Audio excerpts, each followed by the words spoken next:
The MC of this story is at first glance an ordinary guy from a noble family, but the first impression of him is very deceptive. In fact, he has a unique ability to use the power and skills he gains in an online game in the real world. In other words, he can get stronger just by playing games. His successes do not go unnoticed, and his father is surprised by his progress, but at the same time his older brother and stepmother are very jealous of him. They are ready to do anything to take our hero out of the equation. But will they succeed? Let's find out. This is the advanced age of magic, and the protagonist of this story is living on a planet called Rondell, which consists of 4 continents and 20 counties. Though it is a highly developed civilization, but it still holds social differences between royals, nobles, and commoners. Besides magic, this world also contains a treasure called curiosity, left by the greatest archduke to ever exist on this planet. He doesn't have any child or successor, so he leaves curiosity, which contains all of his knowledge and power. After learning this, the world goes crazy for it, while searching everywhere. But in the end, no one ever finds a trace of it. So, our story begins 20 years later with Adrian Lawrence discovering the curiosity of Manuel Lucas. In 2007, Adrian Lawrence is considered a genius as the second son of Viscount Lawrence, who is adored and admired by everyone. He is born as a noble in this age of magic, with his memory intact as Kim Minky, who had died in a truck accident while serving in the military. Now, he lives the life of the son of the Viscount who owns this estate. Though it is a little disheartening at first for him, but he takes advantage of the experience of his past life and immerses himself in study to improve himself. Seeing this aspect of his personality, everyone praises him for his quick learning, and his father has great expectations of him. Despite this, he can't fully apply his past life experience to his current life, as he now lives in Rondell, a world more advanced than the 21st century of Earth. So, he decides to study hard to prove himself as a genius. But the thing is that he is not admired by everyone, as someone tries to poison him when he is only 7 years old. With immediate treatment, he is saved. This incident worries everyone about who could do such a thing. But someone in the house hates him, that is his stepmother, named as Anna Lawrence. She belongs to a noble family, while his mother was a commoner. Having his father's attention makes Anna hate him, especially with the commoner blood in his veins. After he wakes up, he is frustrated with the backward political system of the country, as everyone knows Anna could be a major suspect, but everyone, including his father, turns a blind eye to the incident. So, in order to protect himself, he stops pretending to be a genius. 10 years have passed, and now it is 2019. Our boy is seen entering the convenience store while looking for something. Upon seeing him, the shopkeeper informs her colleague that he is the second son of the Viscount, despite being dressed like a commoner. He then turns to the counter and asks for the Chronicle online point cards. She informs him that he will find them on the counter. He replies that he is going to purchase all of them. After he leaves the store, the salesgirl informs her colleague to be careful with nobles because they could get into trouble with them, which prompts him to protest that this rich guy could just send his servant instead. While watching him leave, she mentions to him about his addiction to the game and that he comes to the store every 3 to 4 times a month because of it. Meanwhile, as our guy is checking his card points, he is informed about the arrival of Sir Cedric at the manor, which changes his expression to a grumpy one. Later, he returns to the manor and is greeted by his mother, Sylvia Lawrence. They are interrupted by Adrian's half-brother, Cedric Lawrence, who tries to remind him that he should act like a noble because going out without a vehicle is ruining their reputation. He looks at his brother, who is a bit of a playboy and couldn't take care of himself if he weren't a noble, now lecturing him about reputation. But he knows retorts won't work, as their arguments never end. So, he says he'll be careful next time in order to end the matter. However, his half-brother isn't satisfied with his answer and taunts him, while saying that he's pretend to look like commoner because of the common blood in his veins. To change the topic, he asks about the reason for Cedric's arrival. With a nervous expression, Cedric replies that he came after hearing that Adrian is going to take charge of the business. Basically, the aristocratic system in this world is a mix of money and politics. In this way, his family runs many businesses, and Par's distribution is one of them, which our boy is supposed to take charge of.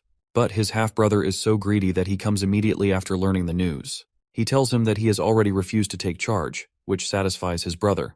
Then Adrian asks him to leave, as he needs to get back to his points card for his game. This also pleases his stepbrother, who encourages him to keep playing before leaving. Then his mother turns to him with concern, but he tries to console her, saying he is all right. He looks at his brother and remembers his decision to not get involved with him after the poisoning incident.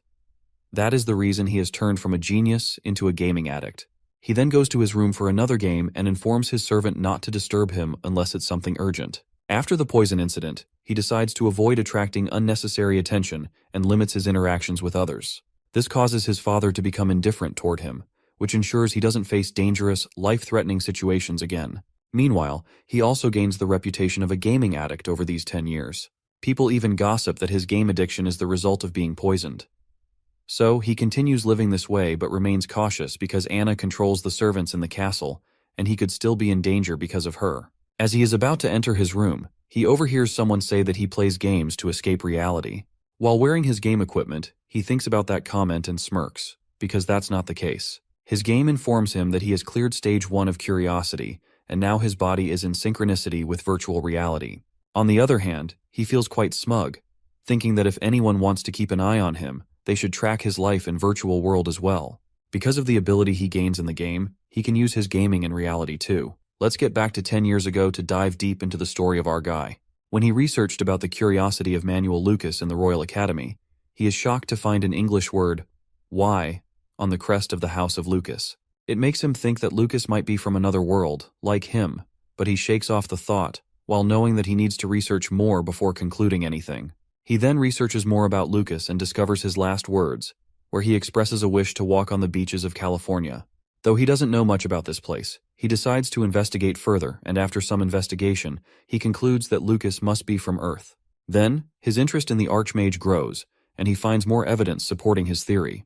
For example, Lucas has created numbers of inventions with the names of Washington and Hollywood. So, he uses his Earth knowledge and dives deeper into the mystery, while chasing his curiosity. Later, he finally gets this legendary curiosity in the virtual reality. At that moment, he thinks that now his life will be a lot easier since he has acquired the legendary weapon. But then, he learns about the real hardships of obtaining something like this.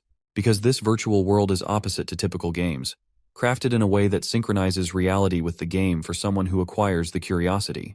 For example, since our guy has the curiosity, he feels pain if he gets injured during combat, which makes him reluctant to fight. Then he looks at the goblin and kills it with a critical hit, while raising his level to 10. After clearing the first stage of the game, he is taken to the secret space by Great Arceal for his next stage. For a while, the process of synchronizing his body with the game takes place, and his character initializes. Later, he sees a gate in front of him. His system asks him whether he would like to go to the second floor of Manuel Lucas's magic tower, to which he agrees. When the process finishes, and our boy finds himself in the library, which is quite the opposite of the first floor, where there is nothing significant.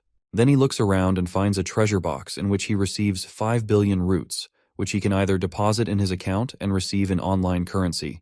He is glad to finally have some rewards, but he looks forward to the real value of the curiosity. Afterwards, his system informs him about the creation of the circle in which he gets the job of a mage. His system warns him not to shut down while his synchronization process is going on. Otherwise, it will take a bit. When the creation circle is completed, our boy feels the mana inside him for the first time. Though it is not an easy process, for him, but this is the price he has to pay to synchronize his body with the game. Upon the completion of the circle, he decides to learn a technique in order to use his mana. Then he looks at the books, which must be the inheritance of Lucas. As soon as he touches the shelf of books, a question pops up: whether he'd like to search for information. He likes this technology as it can help him go through the information easily, just as he expected from someone like Lucas. But because of it, our boy suffers from a severe headache due to acquiring a large number of principles and theories in his head from Lucas's library. Upon learning several skills from the books, he takes out the last book, titled as Circle Concealment Technique. With this book, he can hide his mana circle from everyone below the level of 7th circle or higher level knights and mages. He needs this skill to hide his mana from his stepmother and brother.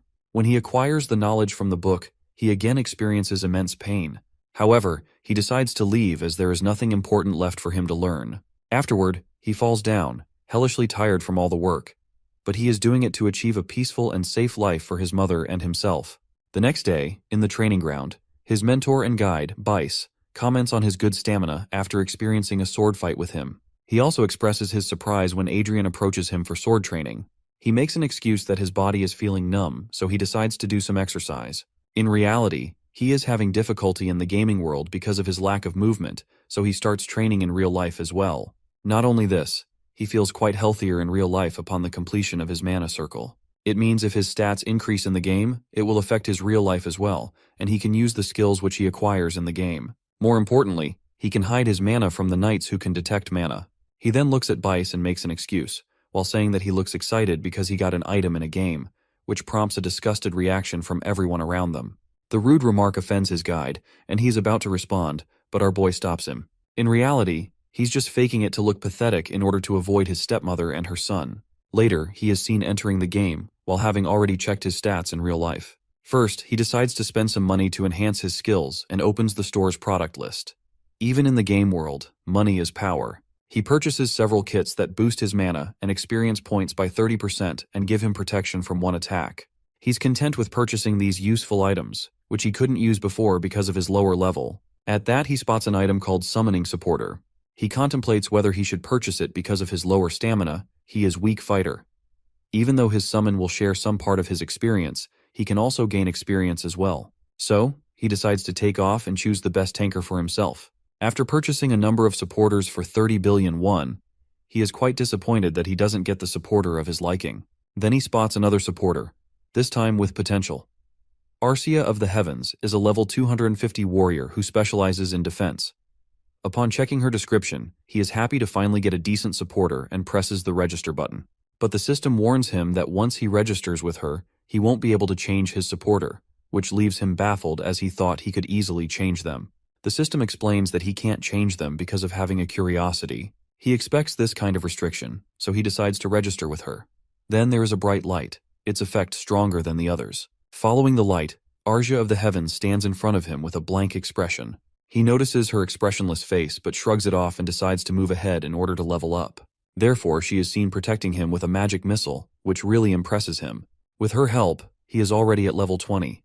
At which point the system asks if he would like to acquire a magic book and technique book. On the other hand, he is satisfied with her defense support despite losing some of his experience to her.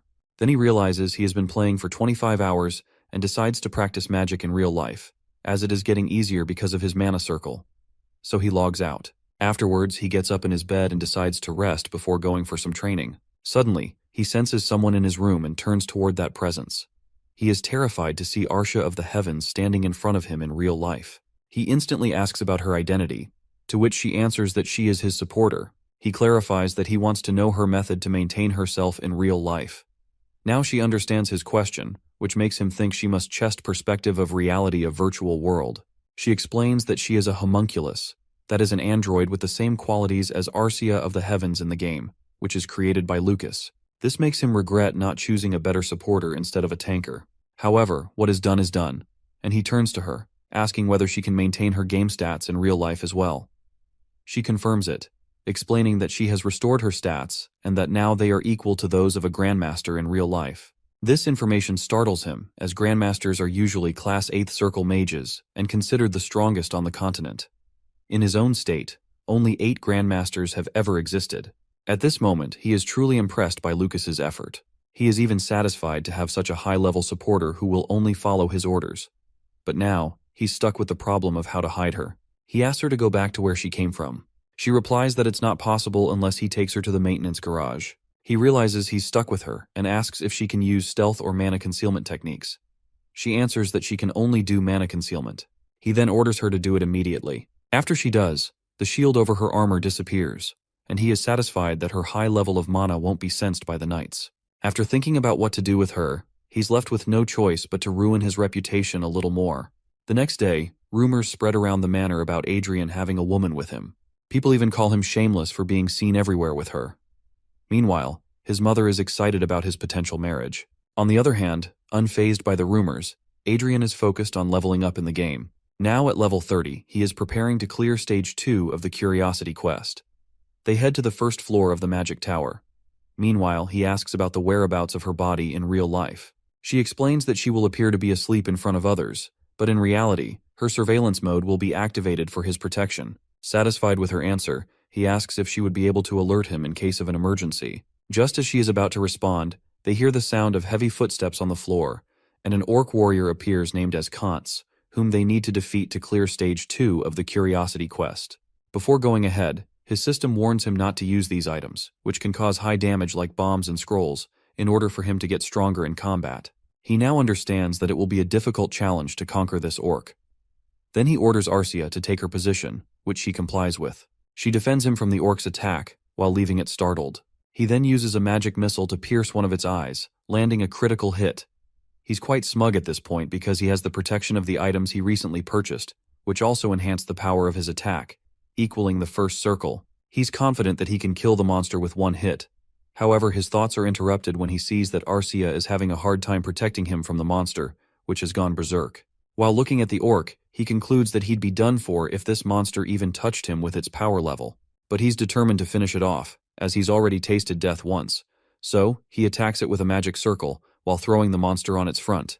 He immediately orders Arcia to stop it from getting up while he finishes it off. Then, he keeps attacking for a while until its HP is down to 50, but it's still alive and gets up again, while being enraged. But, our player is ready and finishes it off with a magic missile. After defeating the orc, he clears the second stage of the Curiosity Dungeon, which allows him to ascend to the third floor of the Magic Tower.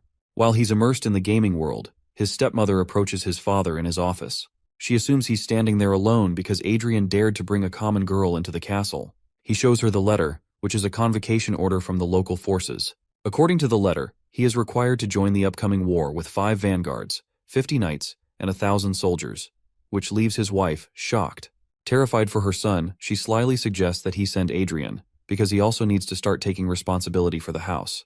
At this, his father raises a question, while asking whether she now wants to use the son he neglected his whole life. She protests, saying that the said son has still enjoyed the privileges of being a noble. On the contrary, Sir Lawrence doesn't buy her reasoning and clarifies that while Cedric will be his successor, as she wished, he will make his own decisions. He firmly tells her that, as per her wishes, he will send Adrian to the battlefield, but he intends to give Adrian and his mother total freedom, free from her surveillance and spying, once he returns. The next day, Adrian is found training with Bice, who praises him for how much he's improved in just a few days. Meanwhile, Bice comments that, at this rate, Adrian would have become a great knight had he learned swordsmanship at an earlier age. On the other hand, he is also satisfied with his improvement as he cleared the second stage. Besides, there's a reward in the form of money and the second circle.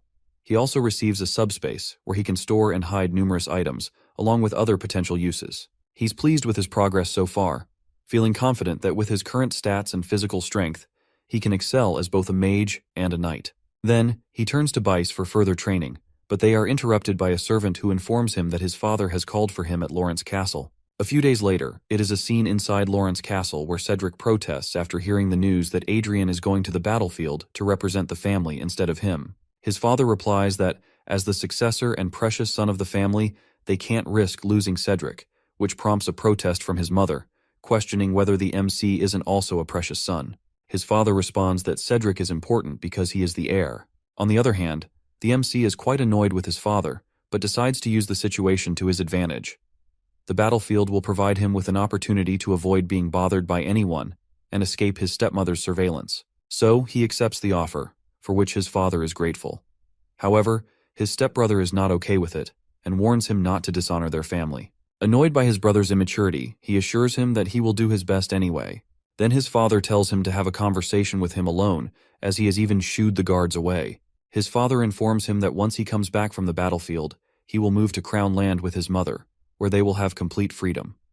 It is kind of a reward for him going to battle instead of his precious son. This information makes him think about whether his stepmother really allows it. Besides, he is still doubtful about his father's intentions, but tells him that he will think about it. At that, his father raises the question of whether he trusts him. He counters that he is saying it because he needs to come back alive in order to accept his father's offer.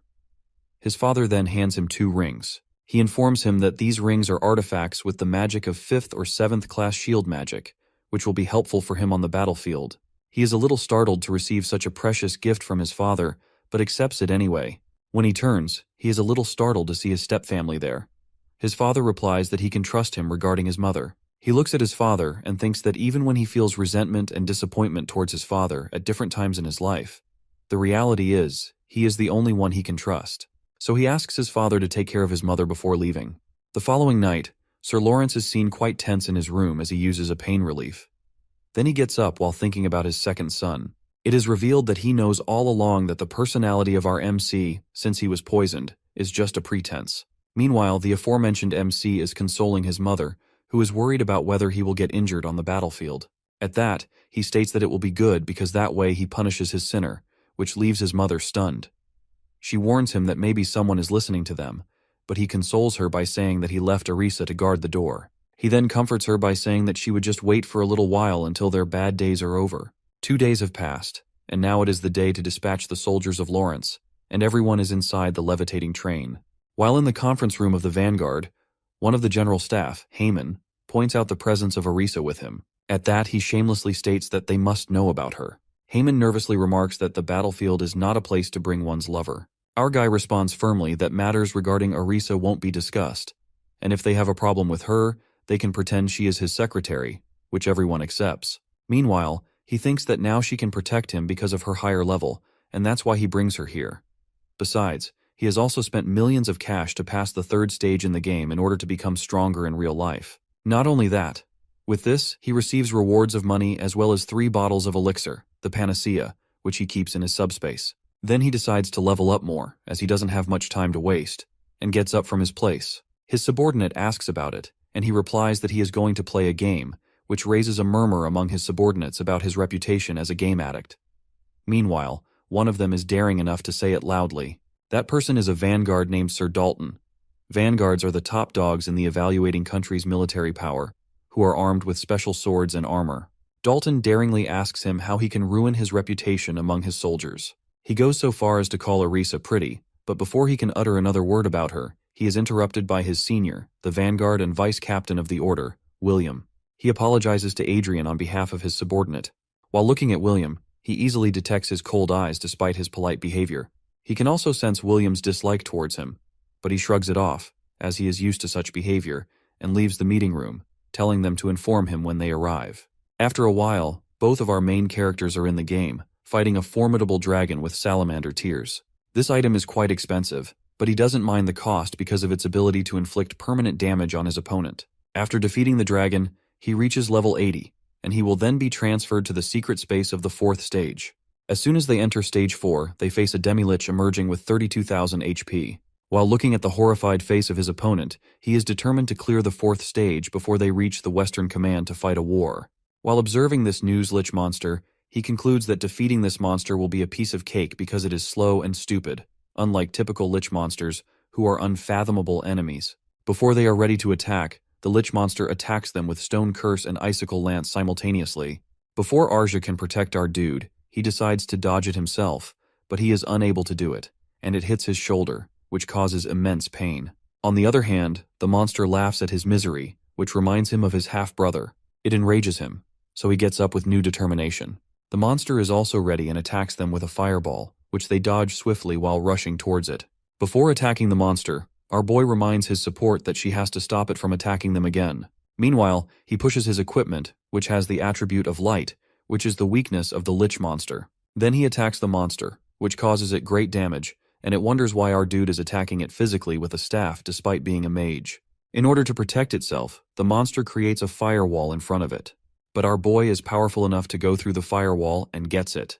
Following the defeat of the monster, he finally clears stage 4 of the quest. However, as soon as it ends, the effect of adrenaline ends, and pain begins to run through our hero. To heal him, Arzia immediately opens his inventory and takes out the elixir. She makes him drink it. While looking at her, he thinks how amazing she is to do this on his behalf, even being a support.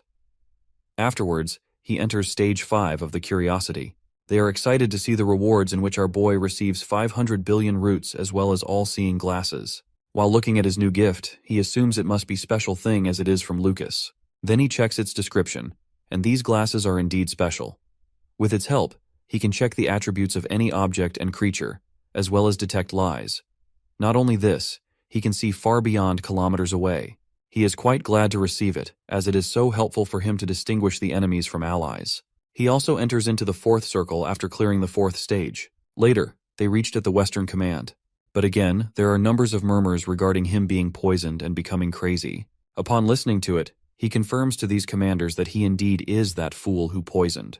At that, they try to explain that they don't believe in rumors about him.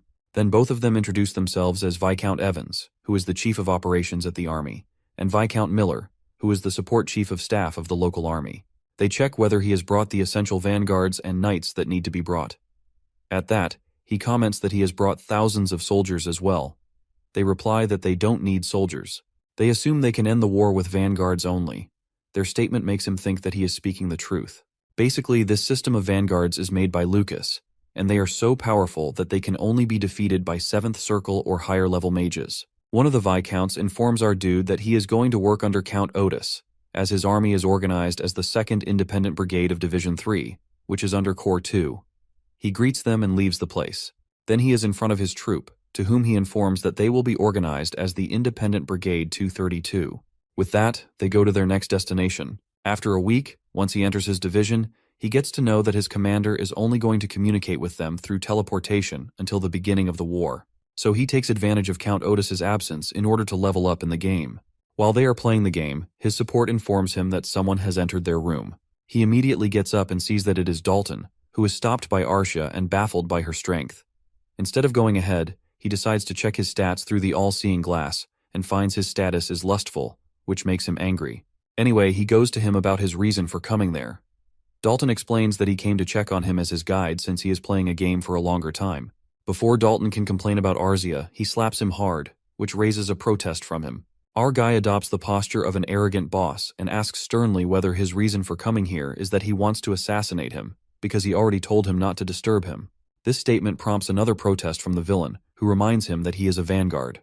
Then our guy turns to Arcia for the explanation. She replies that he tried to separate her from him. At that, Dalton makes up an excuse that he is just framed up and asks him whether he believes in an unknown woman above the vanguard. Now Adrian understands the dread of the situation because he knows the knights will be in favor of Dalton. However, he still wants to teach Dalton a lesson under the excuse of mutiny and raises his daggers at him. Meanwhile, everyone tries to calm him down. He thinks that he didn't have much choice back in his palace, but now he can show others his true self. On the other side of division, someone informs Williams that he is being called by Adrian because he is going to execute Dalton. He is a little confused about the situation and doesn't like our guy ordering him around.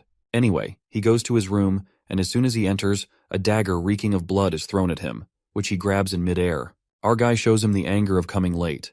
Then, looking at the condition of Dalton, he asks about the situation. Our guy angrily tells him about his knights harassing Arcia, to which he immediately apologizes.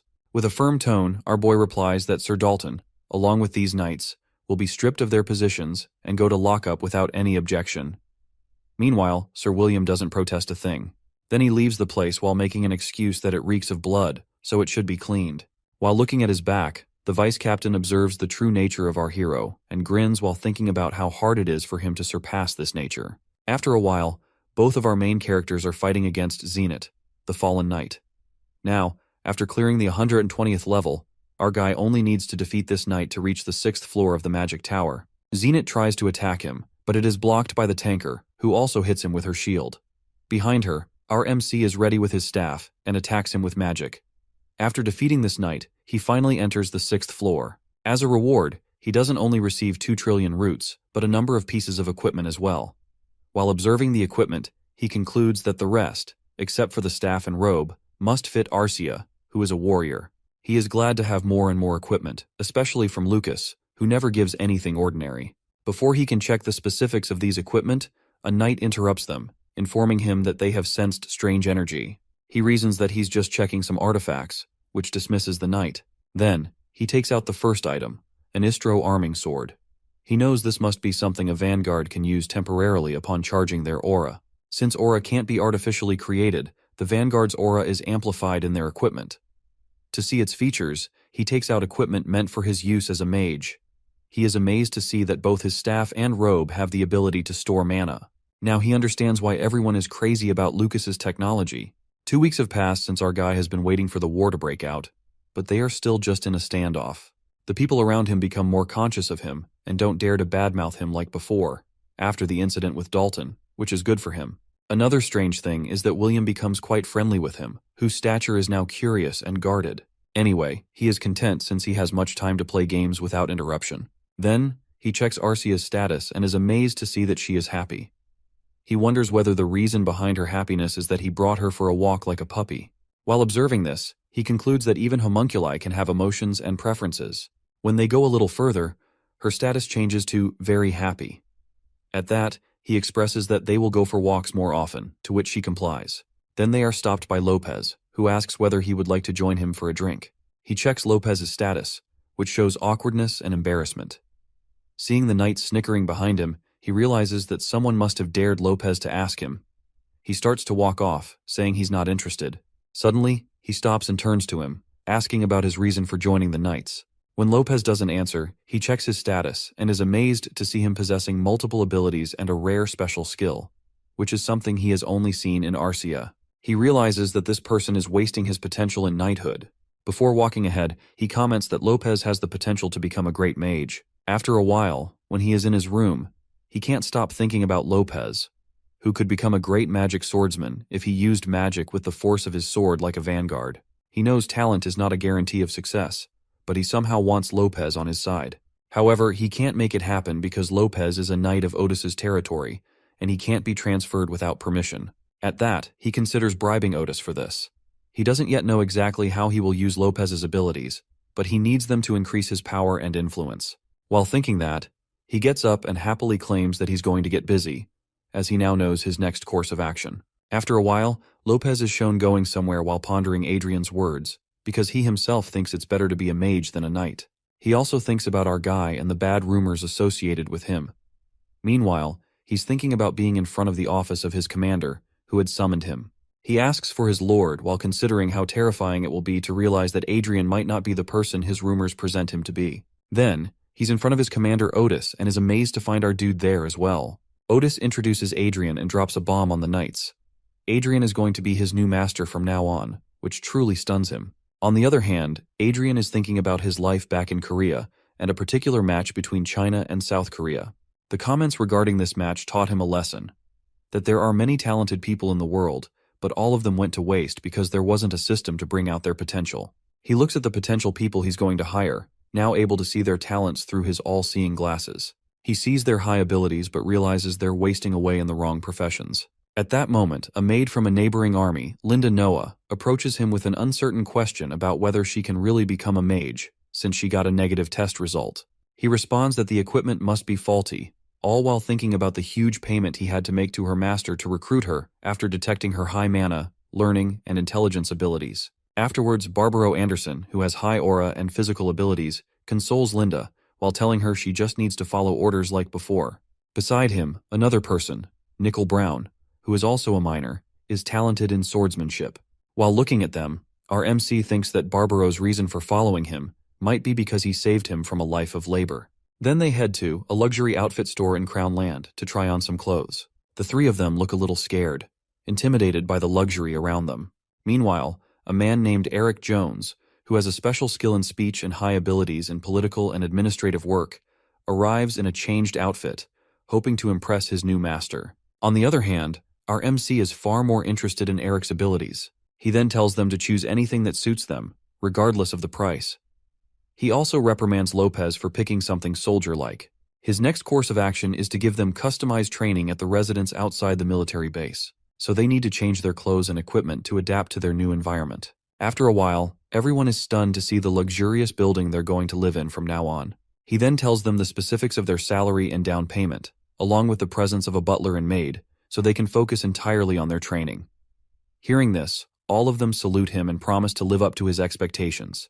He responds that doing so will bring them even more rewards, while also reminding them that they can take it slow if needed. However, at the end, he coldly reminds them that laziness and careless talk won't be tolerated, to which they all comply. He also offers a tempting deal that if anyone tries to bribe them, they'll be paid double by him if they report it. It's his way of ensuring their loyalty, as he wants the place to be filled with talented individuals. On the surface, it looks like he's wasting money, but in reality, he's investing in human resources. Then he walks ahead, wondering if he should find a safer place for his mother when the time comes to face his stepmother and brother. But suddenly, he senses someone following him. But Arja immediately attacks him. He recalls Cedric's warning after learning about him recruiting common people, that he should stay around those of their family's status. This conversation makes him suspect that Cedric is keeping an eye on him. The follower tries to feign innocence, but he firmly states that he arrived through multiple teleportations and ensured he wasn't being followed, yet the person is still trailing him. Upon hearing this person's expression turns sly. At that, Arisa throws him hard to the floor, then she increases her aura in order to warn him if he doesn't confess that he's working for Cedric. Realizing that she is an aura master, he agrees to cooperate with them.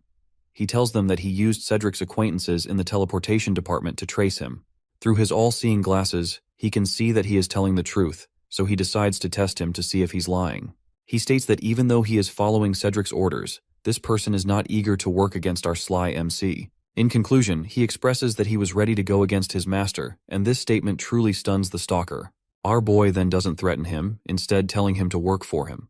For this purpose, he instructs him to report to Cedric that our dear hero isn't doing anything besides playing a game, to which he readily agrees.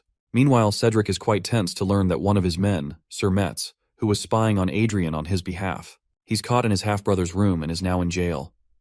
Cedric feels the pressure, knowing he's going to be scolded by his father for ignoring his instruction to leave Adrian alone. He instructs his men to keep an eye on his half-brother while he tries to calm his father down. The person he's talking about is none other than the same individual or guy has recruited on his side. Additionally, he has also imprisoned several of his brother's spies on various charges to prevent them from keeping tabs on him. Meanwhile, our guy has recruited more talented individuals, now total 20 in quantity. He leaves the management of this place to Eric, who is also a half-elf and a former administrative officer in the Elysia nation. Now, Adrian is playing a game to work hard like his subordinates, and has reached level 159. One more level, and he can complete his 6th circle. Suddenly, his happy expression turns tense when he reads the notification about an emergency, as the division commander has ordered an immediate convocation. He now understands that this emergency likely means war has broken out, as he is at the front line. He immediately steps outside and asks about the situation. His subordinate informs him that the Crosan Empire's flying fortress has crossed their borders, and they are currently trying to gather more details. Now, he understands the reason behind the uneasy peace is that the enemy is planning this attack. After a while, they are in a meeting in the commander's office. Otis informs them about their current situation, that they will remain there until the local army has positioned the levitating troops in case of an emergency. He warns them not to teleport to the space coordinates for border, as the entire front line will soon be invaded by the Crosan Empire. He adds that they will only use transceivers for communication within the unit except the highest-ranking officers, while subtly warning to our hero about using personal devices. At the end of the meeting, he warns everyone to stay alert, as they are at war. Despite Count Otis's warnings, our guy continues playing the game and reaches level 160 after defeating an ogre. He is glad to finally obtain the 6th circle, as he is still playing the game without shame. He recalls Haemon's warning, who tried to stop him but our hero didn't listen, instead left the charge to him. He knows it is more important for him. Then he looks at the 10 trillion roots he has obtained upon clearing the 6th stage. Not only that, but he also finds another reward from this stage in the form of a regal supersonic eagle, which is now his new support. This astonishes him, as he doesn't know such features exist. Additionally, he can't find any information regarding the bird. When he tries to see its abilities with his glasses, he finds none. He then goes outside to find his new pet but is puzzled to see peace all around, as the giant blackbird is nowhere in sight. They look around to locate the supersonic eagle, and Arisa points to a spot where there is a small tornado of air, which indicates that this is where his new support is. Everyone around them warns him to be cautious of the bird. Despite their warnings, he approaches and inspects the bird. He discovers that this creature is a chimera of a dragon and an eagle, possessing only one skill, which is a shared vision. He starts to pat the bird, while thinking that he might level up in the game to help the bird improve alongside him. He is also glad to get the shared vision skill with this eagle, which is like gaining a personal supersonic reconnaissance plane. On the other side, everyone is nervous to see him easily petting the giant bird, and they ask about the situation. To amend his unknown mistakes, he starts to show adoration for the bird in a dramatic way. Amazingly, the bird is also happy to get the attention of its master. Meanwhile, people are stunned to see this display of bonding, as the eagle is not attacking our MC. After a while, he is checking the update on the war, which has broken through the whole western border instead of staying at the borderline. He has also sent his troops to fight the enemy. However, he is disappointed not to be able to play his game because of cut of communications. Someone informs him about the approaching platoon of vanguard from his enemy empire. He calmly orders William to dispatch his platoon of vanguard while warning them to stay in formation. While calmly taking his tea, he is certain he won't die because he has already faced every kind of monster in the game. Everyone is astonished to see him so calm. Suddenly, he senses the enemy vanguard is going to attack them with his all-seeing glasses. Without wasting a second, he immediately orders the 2nd Battalion to deploy the energy shield around them. After the deployment of the energy shield, they wait with anticipation for the attack, which happens in the form of explosions. Adrian realizes why the vanguard is only defeated by the 7th circle or higher. His subordinate informs him that they are out of the energy shield for 90 seconds until it will recharge again. Meanwhile, he thinks about how amazing Lucas is to create something like this for knights. But he should create such weapons for mages as well.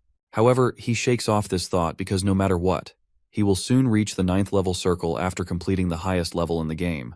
Besides, he has Arisa as well, who is equal to the 8th level circle already. Now his subordinate praises him for his quick thinking, which saved them from the vanguard attack, but he shrugs it off because he is nonchalant about their flattery.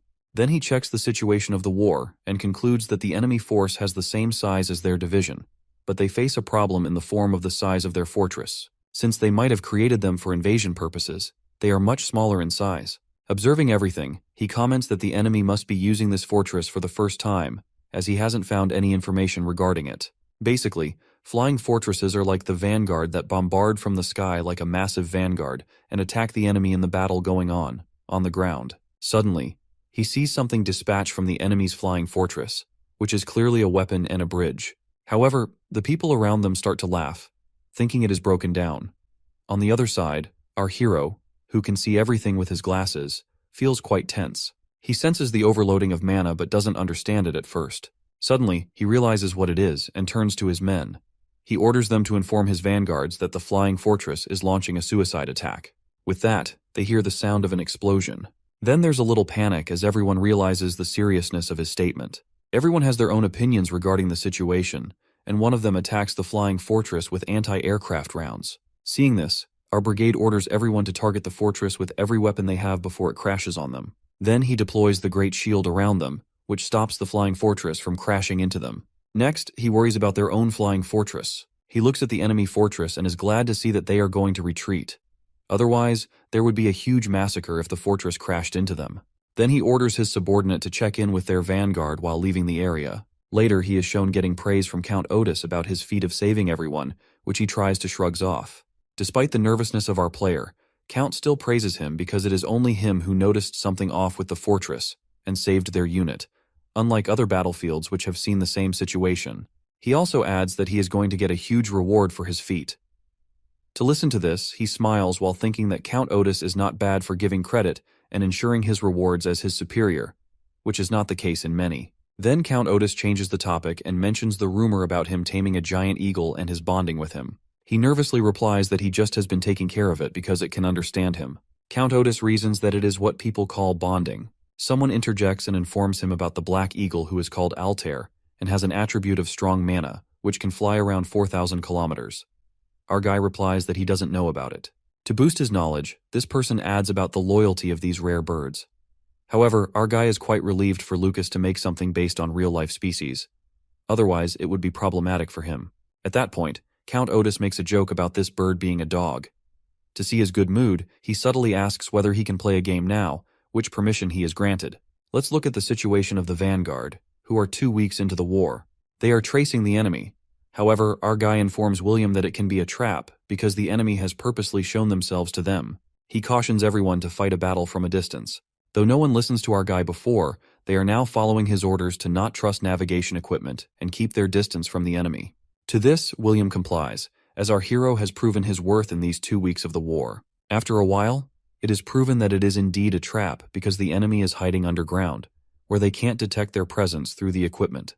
Sir William is relieved to follow Adrian's instructions. The vice captain is quite tense, trying to understand the situation fully because they are facing the enemy with twice their numbers, and they need to wait for backup, which doesn't go without inflicting any damage on them. However, our guy consoles him to move forward. After a while, they get the backup in the form of 10 vanguards. They are stunned to see that the reinforcements come so early.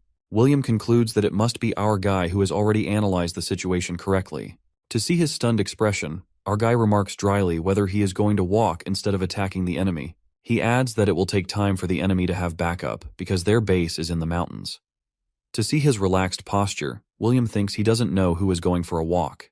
Upon defeating the 5 enemy vanguards under his command, everyone is talking about the great command our hero has, as he is the only one gaining the upper hand in this war compared to other losing units. Subsequently, Otis thinks about our prodigy, who became stupid after being poisoned. But he changes his perspective, seeing Adrian as a sleeping dragon who has woken up now. Suddenly, he expresses his desire to make Adrian his son-in-law, which baffles everyone. They reason that he is already committed to someone he brought to war as well, but he is still persistent in wanting to use his daughter to have our dude on his side. They reason again that he is addicted to games, but Sir Otis says it's not a problem as he is not addicted to bad things like drugs or alcohol. They understand that he is persistent in making Adrian his son-in-law, but they remind him of the fiery personality of his daughter. Thinking about his daughter's temper, he changes the topic while ordering them to send a report to headquarters, along with the performance of our guy. Meanwhile, our hero is approached by William. He warns him to keep the conversation short while checking his status, which is favorable and anticipated. He wonders whether it is because he saved his life during a battle. This vanguard gets straight to the point, while asking him about his reason for hiding his nature. He is worried about their estate, which will be ruled by Sedir, who is unfit to rule it. He then expresses his support for Adrian, whether he is going to compete with his brother for the Viscounty. Adrian can see he is speaking the truth, but doesn't understand his real reason behind it. He thanks him for the offer but shakes it off, which disappoints William. As he is leaving, he thinks about his stepmother and brother, who might still be using some other methods of spying on him that he is not aware of. Besides, he doesn't want to share the joy of taking his revenge with anyone. Before leaving, he tells William that he will remember that he is concerned about the estate. He even remarks dryly about how it is not a big deal to get a medal in the war, as he is going to receive one. However, at the event of receiving a medal, he realizes that it is indeed a big deal. He receives the second-class Golden Lion Medal from the 23rd King of Reinhardt himself because of his many contributions to the war. During the ceremony, there is a crowd of people cheering for our dude. But he is thinking about how the king has chosen him to become a figurehead for the war. While the cameraman tells our guy to strike a decent pose for a picture with the king, he nervously thinks about the reaction of Cedric. As expected, this dear son of Anna Lawrence is quite furious after learning about the accomplishment of his half-brother. He regrets not participating in the war, as it could be his accomplishment. Then he asks about his father, who is living with Adrian's mother. With annoyance, his mother confirms this by asking whether she should poison his father as well, which angers Mama's boy. His mother reasons with him that his father is protecting his mistress just because of Adrian. He asks about the news regarding whether our guy is going to live on his own from now on. His mother confirms it, adding that this is his reason for getting accomplished in the war, as he needs to make his name and probably get a title in the process. Still, she emphasizes that no matter what, he is not Cedric's competitor, because she is pulling the strings of the Viscounty of the family, as well as his maternal grandfather, who has great influence. In the end, he is going to get the title and territory from his father. However, all of this doesn't make him content because he remembers the jealousy he feels from a young age whenever he hears the praise of his half-brother. He is not happy that his brother's success is getting on his nerves. It has been 7 weeks since the beginnings of the war. Our guy is shown taking care of his vanguards by giving them energy drinks, which refresh them beyond measure. In reality, he adds 1 drop of legendary medicine to the drink in order to get the vanguards going and end the war sooner. During their scouting, someone reports to him that Otis has summoned him. He first feeds his giant bird, then heads toward his destination to meet Count Otis. During his journey, he expresses his wonder regarding the Count calling him frequently. Haman answers that it shows the Count's trust in him. He annoyingly thinks, whatever it is, he has no choice but to go to him. After a while, he is seen holding a wine glass in his hand without any clue why he is there among the high-ranking commanders. He doesn't understand what's going on. As if it is regarding the war, the Count can just send him a message instead of summoning him like this. He concludes that it must be something important. At the same moment, it is revealed that there is an important announcement. The declaration of war is going to be made soon, as the foreign ministers of both countries are sorting out matters. It's also explained that since the Crosan Empire doesn't intend to go all-out war with them, they want to keep it on a local level. Upon hearing this, there's a murmur about why Crosan is going to such lengths. While thinking about this, Adrian compares it to Korea's bad relationship with its neighboring country. At that point, he shows concern for his vanguards who have been dispatched. The Count responds that they are to keep going until the declaration, which makes Adrian think they are meant to die because of the decisions of some higher-ups. To change the topic, the Count tells him to take care of his medal as a spoil of war. Hearing this, Adrian shakes off his concerns, while realizing that he needs to focus on himself because he has to return to his family after the end of the war. With that, he happily cheers with the Count while thinking about leveling up when he goes back. When he returns, he has a meeting with William, who comments that it's a good thing the war is going to end, as there might be a catastrophe if it drags on much longer. In response, our guy tells him to rest and offers him a cookie he received from Count Otis. This prompts William to comment that the Our Dude is quite different from other nobles. As Adrian looks softly at his vanguard, he reflects on how he has had to sacrifice his soldiers while guarding the command center. He also thinks about his past life, where he was just a common man, which might make him different from other nobles. Unbeknownst to his thoughts, William keeps praising him, while saying that he has the posture of a true noble, despite his behavior being more like that of a commoner. For example, William points out how Adrian calmly sips his black tea even during enemy attacks, which helps calm his subordinates as well. In the end, William expresses both his and his men's trust in their brigade. At that, our guy understands that his vanguard is going to bring up the topic of him being a successor again. He is going to shake off the offer, but Sir William interjects by informing him that they have taken measures to ensure no one is keeping an eye on them. He understands how serious William is, but he still points out that his behavior might be noticeable, like how he is speaking openly in front of him. At that, William clarifies that he only comes here when everyone is resting. Then, he declares his loyalty to Adrian Lawrence. Our guy asks whether William's knights are on the same page as him, which he confidently confirms. Then, our guy finally agrees with him, but on the condition that they must act normal until he commands them otherwise. William points out that they have great power and forces, but Adrian clarifies that even though they have power, it may not be enough, so they need to follow his plan. William agrees to this. To gauge their power, our boy asks about the number of their loyal knights. William replies that there will be 5 vanguard and 30 knights in total. Additionally, they can gather more people from around the territory. He agrees with this idea. Not only that, William gives him great news that Sir Perseus is going to be assigned to him by his father. So he suggests recruiting him. Sir Perseus was a high-ranking vice-captain in the Lawrence family, someone who can only be defeated by the captain himself. But he left his role after becoming entangled in family politics. If he returns, it would be great news, as his presence could sway neutral knights to their side. Moreover, someone of his caliber would bolster their forces enough to give them a chance against the forces of Adrian's stepmother. He likes this idea, and instantly tells William to arrange a secret meeting with Sir Perseus, to which William agrees. After a while, he is shown heading to his room, and along the way, soldiers salute him. He knows this is a sign of power, but for him, real power lies in completing the next lucky encounter quest. It's for this purpose he started playing the game. But it's seen that after playing the game, he ends up dead, along with both of his supporters. A dark shadow, called Death Knight Pascal, stands there victoriously. His game informs him that he needs to play again when he will recover his experience. It's basically part of the game to die and face crises in order to learn and level up. But in our hero's case, it's different since he shares the game experience with reality, so he knows the pain would be immense if he dies. So far, he is playing very safely. A little while ago, it is shown that Adrian, with his supporters, is ready to fight the Death Knight Pascal. This undead Aura Master has also overpowered the female support of our dude. Afterward, he resurrects and wakes up in a nearby village, while writhing in pain. The first thing he does is resurrect Arcia, who immediately apologizes to him as soon as she's before him. He also asks about her well-being.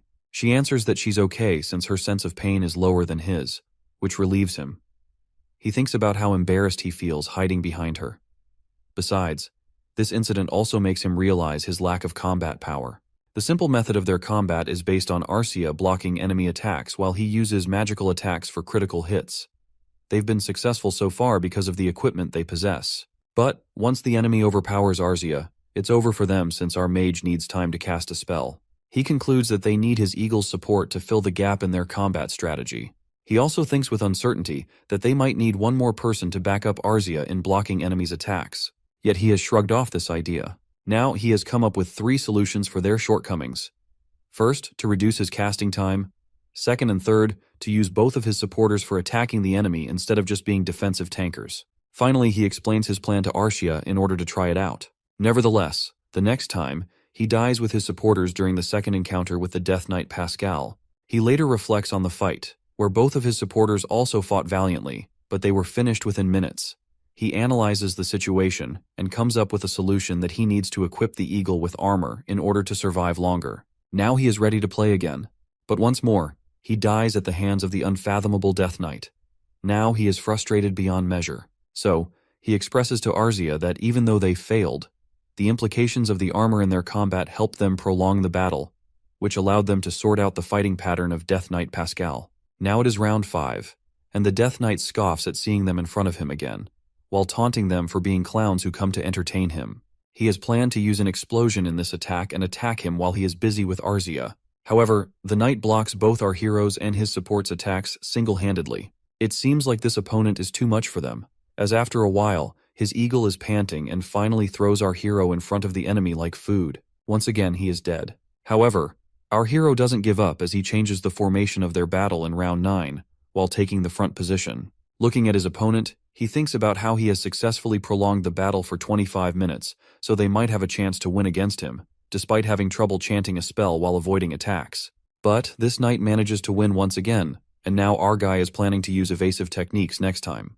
It seems like he learns this evasive technique for the next battle because he is now successfully avoiding the enemy's attacks, which results in prolonging the battle to 62 minutes. So even though he is again dying at the hands of his enemy, he has a smile on his face while hoping to win next time. With that, he wakes up, wondering if he has played for a longer time. Arcia is before him, and he expresses his thoughts that this game is going to be over soon, but now he is stuck. While stretching his muscles, he feels like everything in this world is going slower. Arcia clarifies that it's because he is experiencing death and resurrection frequently. He curiously asks whether she feels the same. Looking at her body, she answers with uncertainty that she feels stronger than before, even though her abilities are unchanged. He understands that this strength comes from experience. He observes Arcia's answers and concludes that she is behaving more and more like a human with the passage of time. Afterwards, he orders Arcia to rest while he does the same.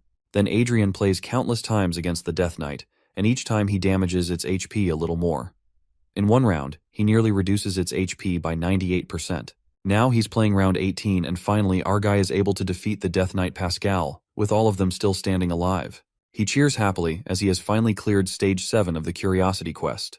Now they are in the grandiose 8th floor of the Lucas Magical Tower, and are in awe of this place. He wonders whether the architecture around them is real or graphic. When he touches it, he realizes that it is real, but the next moment, he feels something that makes him think the 7th quest isn't over yet. However, with a smile, Arcia tries to console him. He lowers his weapon and looks at the magical circle in front of him, where a little old man fairy is shown. This little oldie looks familiar to our guy, and he is baffled to find him a copy of Lucas himself. The person then introduces himself as Chester, who is the manager of Curiosity, and a magical clone of Manuel Lucas himself with his memories. This information makes our guy nervous because he has no idea what the clone's intentions are. Therefore, he expresses his disbelief at being able to talk with Manuel Lucas's clone, who doesn't seem like AI. The clone replies that he indeed holds all of Lucas's life experiences within him. In this way, he has a database of memories in which he is like a wandering spirit. This makes our guy conclude that Lucas was indeed not interested in eternal life, which relieves him after realizing that this clone isn't going to overtake his body. So he asks about the reason for Chester's appearance, while thinking he might face some obstacle or mission to overcome. Instead of answering him, Chester swishes his staff, and there shows a screen in which his system grants him the ability to use the Hollywood system's administrator rights 5 times. As Lucas put everything into Curiosity, he gave many rights to the person who would obtain it. Chester explains that since our guy hasn't acquired the full form of Curiosity yet, he has a limited ability to use this system, which he can fully unlock once he obtains all of Curiosity. When asked about the purpose of this right, Chester explains that our guy can have some authority over the Hollywood system, with certain limits, which stuns him completely. This system means he will have access to the internet of this parallel world. Chester also points out 4 rules for using this authority. To summarize, our guy can't alter the Chronicle game, control anyone's brain, steal anyone's property, or use the authority to leave a negative impact on this world. At that, he asks whether he can show the legitimacy of his wealth earned through Curiosity via this system. Chester answers that it is possible but recommends he should invest and record it in online currency. He asks whether there's a chance of getting caught. Chester replies that there is 0 chance because this system will modify his ledger and records. Then, he uses his first administrator rights to transfer his online earned money to his real account, including the rewards he will get on the 8th floor. He uses his second administrator right to register Arcia as someone from the Holy Land of Everhill. Chester explains that he will make her an orphan, which is an idea that our hero likes. Then, he asks if this clone of Lucas will also help him practice these administrator rights, to which Chester answers affirmatively. Afterward, he asks about Lucas's reason for going to such lengths to grant him privileges like this. Chester replies that Lucas did it because he didn't want another person from Earth to have a miserable life like his. At first, our guy thinks the word miserable doesn't suit someone like Lucas. But then, considering things from Lucas's perspective, he concludes that life without curiosity would indeed be miserable. He then thanks Chester, who replies that he is not Lucas. Still, our guy thinks he might have seen a smile from the legendary Archmage. Later, all of his money is transferred to his real bank account. Meanwhile, a meeting is taking place between William and Perseus in the Nietzschean city of the Crown Land. Perseus is a little baffled to learn that William is supporting Adrian. William backs it up by saying that second son of Lawrence has the potential to bring prosperity to their land. The former vice commander still doesn't believe in our hero's abilities, even after hearing about his contributions in the war. At that, William starts to clarify that he had the same thoughts about Adrian before the war, while knowing Perseus, who thinks Adrian was just lucky to make contributions in the war. Perseus asks whether that's not the case. William briefly exclaims that it's different to see it through reports and experience it firsthand. He even challenges Perseus to see it for himself, as some of Cedric's followers have started to follow Adrian after recognizing his abilities during the war. This makes him think that our guy indeed has patience, resilience, and a survival instinct to become an ordinary person after experiencing being poisoned, in addition to his intelligence. Then he asks what he can do for them. William explains that they need him to persuade the neutral knights to follow Adrian, which makes him scoff at such a huge task. However, he replies that he will meet Adrian first before making his decision, to which William agrees, as he also wants it. He is told that our dude is going to visit him and will call to know his whereabouts and invite him to come over. While looking at William, Perseus is determined to see Adrian for himself, to decide whether he is someone worth following. William keeps trying to call his master, but he isn't picking up. Suddenly, they go on high alert as they sense a teleportation via the seventh circle and wonder who could be arriving. Then, in a flashy entry, our guy appears with his bodyguard. Upon arrival, they immediately sense 4 assassins surrounding them. Adrian looks at both commanders and comments dryly, while noting how, even though the assassins are armed with artifacts, these high-ranking officers didn't sense them, which shocks him. He then orders Arzia to kill the assassins, and she does so instantly. Both officers stand in awe of the scene in front of them, especially Perseus, who tries to comprehend the situation. Our comments that he has been waiting 13 years to take his revenge, so he couldn't come with anyone less than an aura master. On the other hand, the former vice commander is completely in awe of our guy and concludes that he is someone he can't dare to judge. Now it is time to talk, but before that, our guy checks Perseus's statue. That is astonishing, and anticipation, which he thinks is good for now. Then, with a snap of his fingers, he repairs and cleans everything in his room, which increases their amazement even more. He decides to teleport them somewhere else in order to talk with them privately, which ignites their surprised expressions. To clear out the suspicion about him learning the magic suddenly, he makes an excuse that he learned the magic from the great archmage teacher named Duke Riverdale, who is the most popular archmage of the Lucius Kingdom. Besides, he is someone who is also called the greatest teacher because he has taught 6 mages to reach the 7th circle. Both William and Perseus are astonished to hear this news, as he is seen playing games all this time. Our hero grins at that, which makes them think that he has learned this magic in the virtual world. Our guy makes up this whole story to make people accept his standing as a mage and Duke Riverdale's student. For this purpose, he also shows them the hologram photo with the archmage, as well as the platinum medal. He gets them with the help of Chester, who also modifies all of Riverdale's records, in which Adrian's name is mentioned as his secret disciple. All of this evidence is foolproof in a way that even the relatives and other disciples of Riverdale won't deny it. However, he restrains himself from claiming that he is the heir of the archmage, which could attract trouble for him. Now our boy comes to the point that, as Arcia and he have enough power to defeat Cedric and Anna, they don't need to search for supporters. This makes Perseus raise the question about his purpose of recruiting him in this regard. At that, Adrian replies that he doesn't want Perseus to return to the territory. Instead, he has some other tasks for him. For this purpose, he instructs him to lift his wrist, and then with a tap of both of their watches, he transfers 20 billion roots to Perseus's account, which leaves him flabbergasted. Now our guy instructs his former vice-captain to create a group of people who not only carry out information according to his orders, but also do his dirty work. He needs this unnecessary organization to raise his status. Although Perseus doesn't like this work because it is against his profession as a knight, but he knows their situation, as they are going to be enemies of Raven, so it is a needed measure. Besides, he asks whether Adrian is sure about leaving such a large amount of money to him. Our dude ensures him that although this is indeed a large amount, but he can earn it through investment while thinking that he has already 3 times more money in his account. Then he rises from his seat while stating that from now on he was going to be the successor instead of Cedric and become the strongest and most respected man in this country. So he extends his hand toward Perseus while asking whether he was going to join him. Perseus agrees gladly to pledge his loyalty to him. Meanwhile, Anna stands in front of her subordinate, who tells her about the murder of the assassins who were strong enough to be defeated only by an aura master and an archmage. In fury, she throws wine in her subordinate's face and then asks about William and Perseus' status. He answers about William, saying that he has returned to his unit but he didn't find any trace of the latter person. This makes Anna comment that if Perseus is dead, her husband must know about it. However, it is clear that the situation is getting on her nerves. So she now wants to be a little more cautious, given that both Lawrence vanguards have decided to go against her. But she remembers the warning of Viscount Lawrence and ponders whether to go against Adrian in order to avoid complications, because no matter what, her husband is indeed the lord of the territory.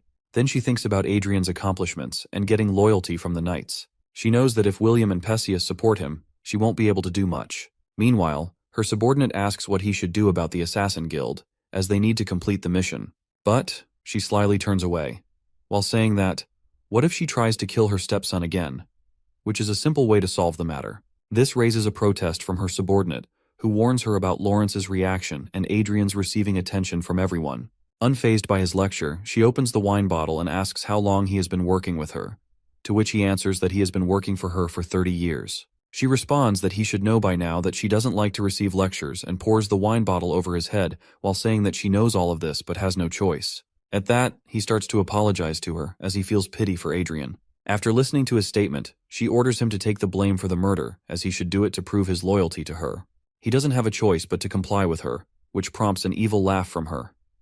Then, she leaves, after instructing him to tell the assassin team to be successful this time. Otherwise, she will murder their leader. When she leaves, he is devastated, while thinking that she has abandoned him like this even after he has served her for so long. However, he gets up, hoping for Adrian to survive this time as well, as it might give hope to him. But he doesn't think something like this will happen. Meanwhile, our guy is celebrating with Count Otis and other nobles for the victory of their division. During this celebration, Count Otis thanks our guy because he received recognition and rewards because of him. Some of the other nobles also invite him to their estates, while praising him for his achievements. He knows they are showing him generosity because he shared his credit with them. Anyway, he credits his achievement to the wisdom of the Count Otis, which prompts a comment about his humility. Otis even shows him sympathy, saying that if the war continues, it could work in his favor, which possibly earns him a lordship. Right now, he's just a Viscount, which is a title he can't pass on to his children. Because these kinds of titles aren't inherited and hold no property, they can't be passed down, leaving him feeling like a half-noble. Then, he brings up the topic of our guy meeting his daughter, saying it's unfortunate that he couldn't use his talents in the right environment, so he might join their family. He suggests arranging a meeting with his daughter, which clearly makes our boy nervous. Anyway, he says that he will think about it while his mind is occupied with his stepfamily, who are going to be shocked beyond measure to see him back and to find out what he's going to do with them. The next day, the army and the soldiers are being disbanded. After many meetings with the nobles and being invited by them, he starts playing the game during his journey back home. But it's been 10 days since he reached level 200, and now he's stuck at level 202 because the game level is getting harder. He looks at the screen and analyzes his situation as soon as they defeat the Death Knight Pascal. Not only does their strength increase, but the power of the monsters and the requirements to level up have also increased. Now he can only level up 1 level a day at this rate. He understands that they have an insufficient group to level up fast, because fighting these kinds of monsters requires at least 5 people. First, he thinks about recruiting some people but rejects the idea, as it would attract attention to him, which he can't afford due to him having the curiosity. So he leaves the matter and decides to take his progress slow, and then he orders Arcia to go ahead, but she doesn't move. At the same time, Shadow also comes, and he realizes something must have happened, so he logs out immediately. He sees Arcia fighting with someone and uses his great shield to protect them. Arcia informs him that these people must be assassins from the same group they faced last time, as she can sense the same energy coming from them. She adds that they are using force swords and shields, like typical assassins use. He comments that they have 5 vanguards who can easily deal with them, so they don't need to worry. At the same time, a golem appears, breaking his sword, which makes him realize his stepmother is going to kill him instead of Sir William this time. He takes out his staff while Arcia takes out her sword, and they get ready to fight. Meanwhile, the golem attacks them, and he counters it with a flame blast. Then they move ahead. On the other hand, the vanguards are having a hard time dealing with these monsters. They are ordered to retreat. Suddenly, there's a big explosion, while the vanguards wonder what these monsters are doing here, in Lawrence territory. While observing the fighting forms of our guy and Arisa, the remaining assassin decides to retreat because he is no match for the Archmage and an Aura Master. Before he goes ahead, Arcia gets him, but he orders her not to kill him, which makes the enemy more tense. He goes ahead to make a deal with the assassin, but instead senses something weird and asks Arcia to stop him immediately. However, he is too late, as this person attempts suicide with the poison he has hidden inside his mouth. At that, he comments that he thinks this kind of thing only happens in fiction. He looks at his knights and realizes that they are shaken. They ask William many questions, and he starts to answer them while telling them that Adrian is the student of Riverdale, which baffles them. Then he informs them of the lies our hero has filled him up with while praising our guy for how special he is to survive all this time while training himself as well. This scene makes him think it's natural for them to find him proficient enough to ensure their survival. Then William tells them that they are going to reach their territory. When they reach home, he has a desperate welcome from his mother. His father also thanks him. He then comments on the silence of their home despite having received the medal, which demands a grand welcome for him, contrary to this quiet one. At that, his father apologizes to him, but he shakes off the apology. Then his father informs him of the feast in his honor. While going inside their home, he glances at their territory's flying fortress, which is in energy-saving mode, and smirks. During the feast, a knight thanks him for saving his life, which prompts a remark from his father that he has learned to win hearts. At that moment, the devil of a stepmother ruins this moment with her entry. She awkwardly welcomes him, but his eyes are stuck on her servant behind her, whose status shows that he is happy to see him alive. This new information makes him think about making this person switch sides. Then he looks at Captain Klon, one of the powerful knights in the Anna group, who has a special skill for tactics rather than fighting ability. When he turns to his stepfamily, he thinks about how pathetic these two people are and feels ashamed to have been looked down upon by them at one time in his life. Then Cedric starts to taunt him by saying that he has accomplished something in the war and calls him shameless. Meanwhile, he is planning their painful deaths when he gets his revenge on them. So he starts his plan by taunting Cedric back, saying that he isn't happy to get a compliment from someone not so special like Cedric. He even goes to the extent of saying that if this responsibility of leading troops were in the hands of his brother, he will not only die but that his division will be annihilated because of his rash actions. Then he comments about the stupidity of his brother, which he might get from his mother's side in order to provoke him. All of these taunting remarks are provoking Cedric, but he doesn't show it. Instead, Cedric comments while laughing that the war has toughened up his brother, so he unsheathes his sword. Their father tries to reason with him, but Adrian stops him from interfering. He extends his sword toward his brother while claiming that he is going to throw his family away. Then his stupid half-brother turns to William and accuses him of separating their family apart because of his rebellion plan.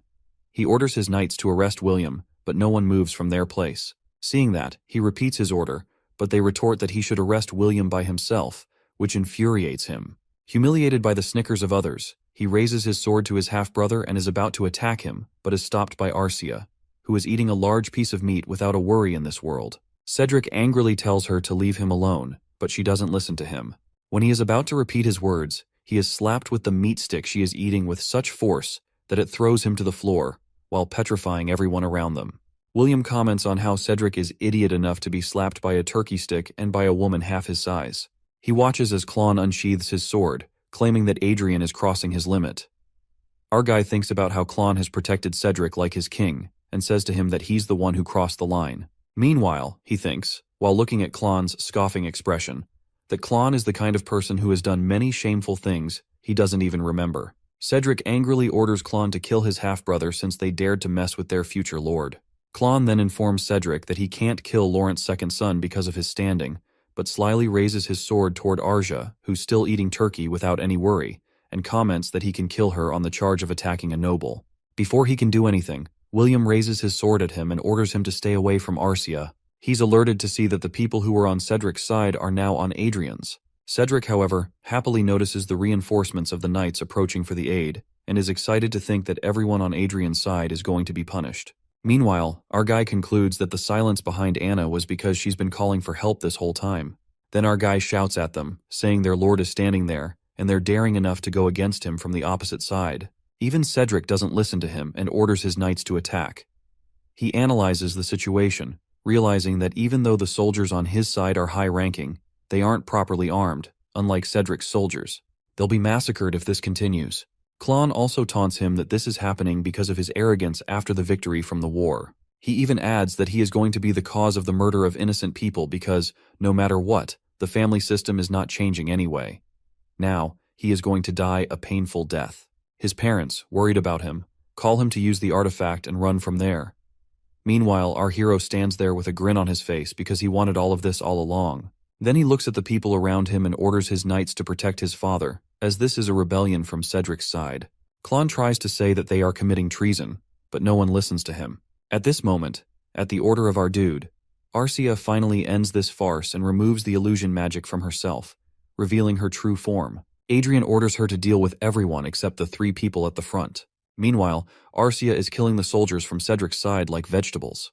He slaps Klon hard, who is too baffled by the situation and the strength of our 2 MCs. Even in this situation, he still orders his soldiers that Arcia is the Aura Mad Terry, and orders them into formation to defeat her. This raises a compliment from our guy, that it is impressive to him as a commander of the Knight's Order to have his soldiers control the situation.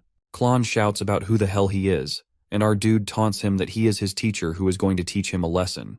With that, he has increased his power and mana. Basically, the magician needs time to chant a spell, which can be their weakness. As soon as they enter the 7th circle, they get the ability called as Memorize, which is spellcasting saving magic. Because of this magic, now our dude doesn't need to chant in order to use magic. Thus, he uses a flame blast on Klon, which stupefies his stepfamily, who look at the events unfolding in front of them. Klon tries to attack him again, which he dodges easily and attacks him with his staff over and over again until he knocks him down on the floor. To see this, both of his stepmother and brother rise with dread that they are screwed as Adrian becomes the Archmage. On the other side, Anna's father, Raven, is quite furious as well to know the situation. It seems like someone has recorded all the misery and stupidity of Cedric and Anna in the film as the incident unfolds, in which our boy gives them a taste of his revenge. Raven is beyond furious seeing the video as it's going viral. He's angry because, at this rate, the whole country will know about his daughter and grandson's current situation.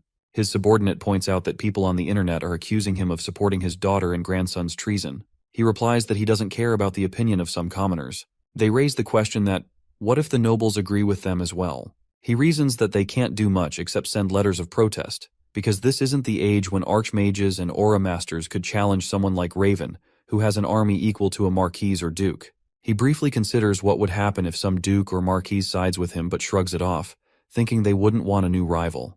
His subordinate reminds him about the royal family, saying they might be interested in a young archmage and aura master. At that, he smiles slyly while saying they'll officially announce the video was edited. Besides, they'll take care of things before the video can be authenticated. He also deadpans that Adrian has achieved what he wanted to by spreading this video, which is starting a war with him. Then he asks how much force they can mobilize right now. His subordinate replies they have 200 vanguards and 1 flying fortress, to which he responds that it's enough to make our hero regret making an enemy of Raven. Meanwhile, our hero is calm, thinking the video must have reached his enemy, who must be preparing to attack him. He knows his revenge will be complete when it reaches Raven. He turns to the people in front of him who will help him solidify his position ahead. The blonde girl introduces herself as Olivia, the daughter of Riverdale, who's very close to the 8th circle and also the head of the House of Riverdale. After settling herself in front of him, she comments that he seems genuine, which gives him a bit of relief. But then she says that he can fabricate the platinum metal. Meanwhile, she starts to synchronize her magic circle with her companions to put pressure on him. The pressure is so intense that it shatters the china cup in front of them. Despite the intense pressure, our dude calmly asks what they're doing. With a smile, she shares that she's just testing his skill. He counters that she could have done it another way. She replies while repairing the cup that she did it because every 7th circle is different. At that, Adrian asks if she acknowledges him now. She responds that, despite some doubts, she accepts him because he can help expand her resources. He understands she's logical and asks what if he turns out to be bad guy. She says that no one would dare mess with the Riverdale family. Besides, he's a noble, which is another reason for her to accept him. Then, without any argument, he asks for a favor. Then the scene turns to Raven, who is ready to deploy his forces, but his subordinate rushes to him and shows him the video. In this video, Olivia introduces our guy as the disciple of her father, who is about to start his training at Riverdale School for the 8th circle. As he watches it, he understands that his enemy is 1 step ahead of him. His subordinate points out that with the Riverdale family's involvement, it will attract the royal family's attention. He looks at the video again, in which Olivia warns that anyone going against Adrian means they will make an enemy out of Riverdale School. For a moment, he seethes with anger, but he is still persistent about starting the way, which raises a protest from his men. One of them asks about the royal family. He asks whether they have ordered him not to go against him, which they answer negatively. Then he is firm in his decision. His subordinate again reminds him that Riverdale School backs his enemy, which infuriates him as he answers that they are just a bunch of foreigners. He decides to ambush Adrian, as he won't be expecting them to attack him now. Then he orders them to prepare everything as soon as possible. Meanwhile, all of these things are witnessed by our hero via his eagle, with whom he shares a vision. He thinks about his meeting with Olivia a few hours ago, in which he makes a request for her to hold a press conference. She asks whether he only wants this, as she can provide more support to him if he wants. He declines her offer, as he only wants her to announce him as her father's disciple and archmage. He smirks while thinking about her annoying expression when she asks his reason for doing this.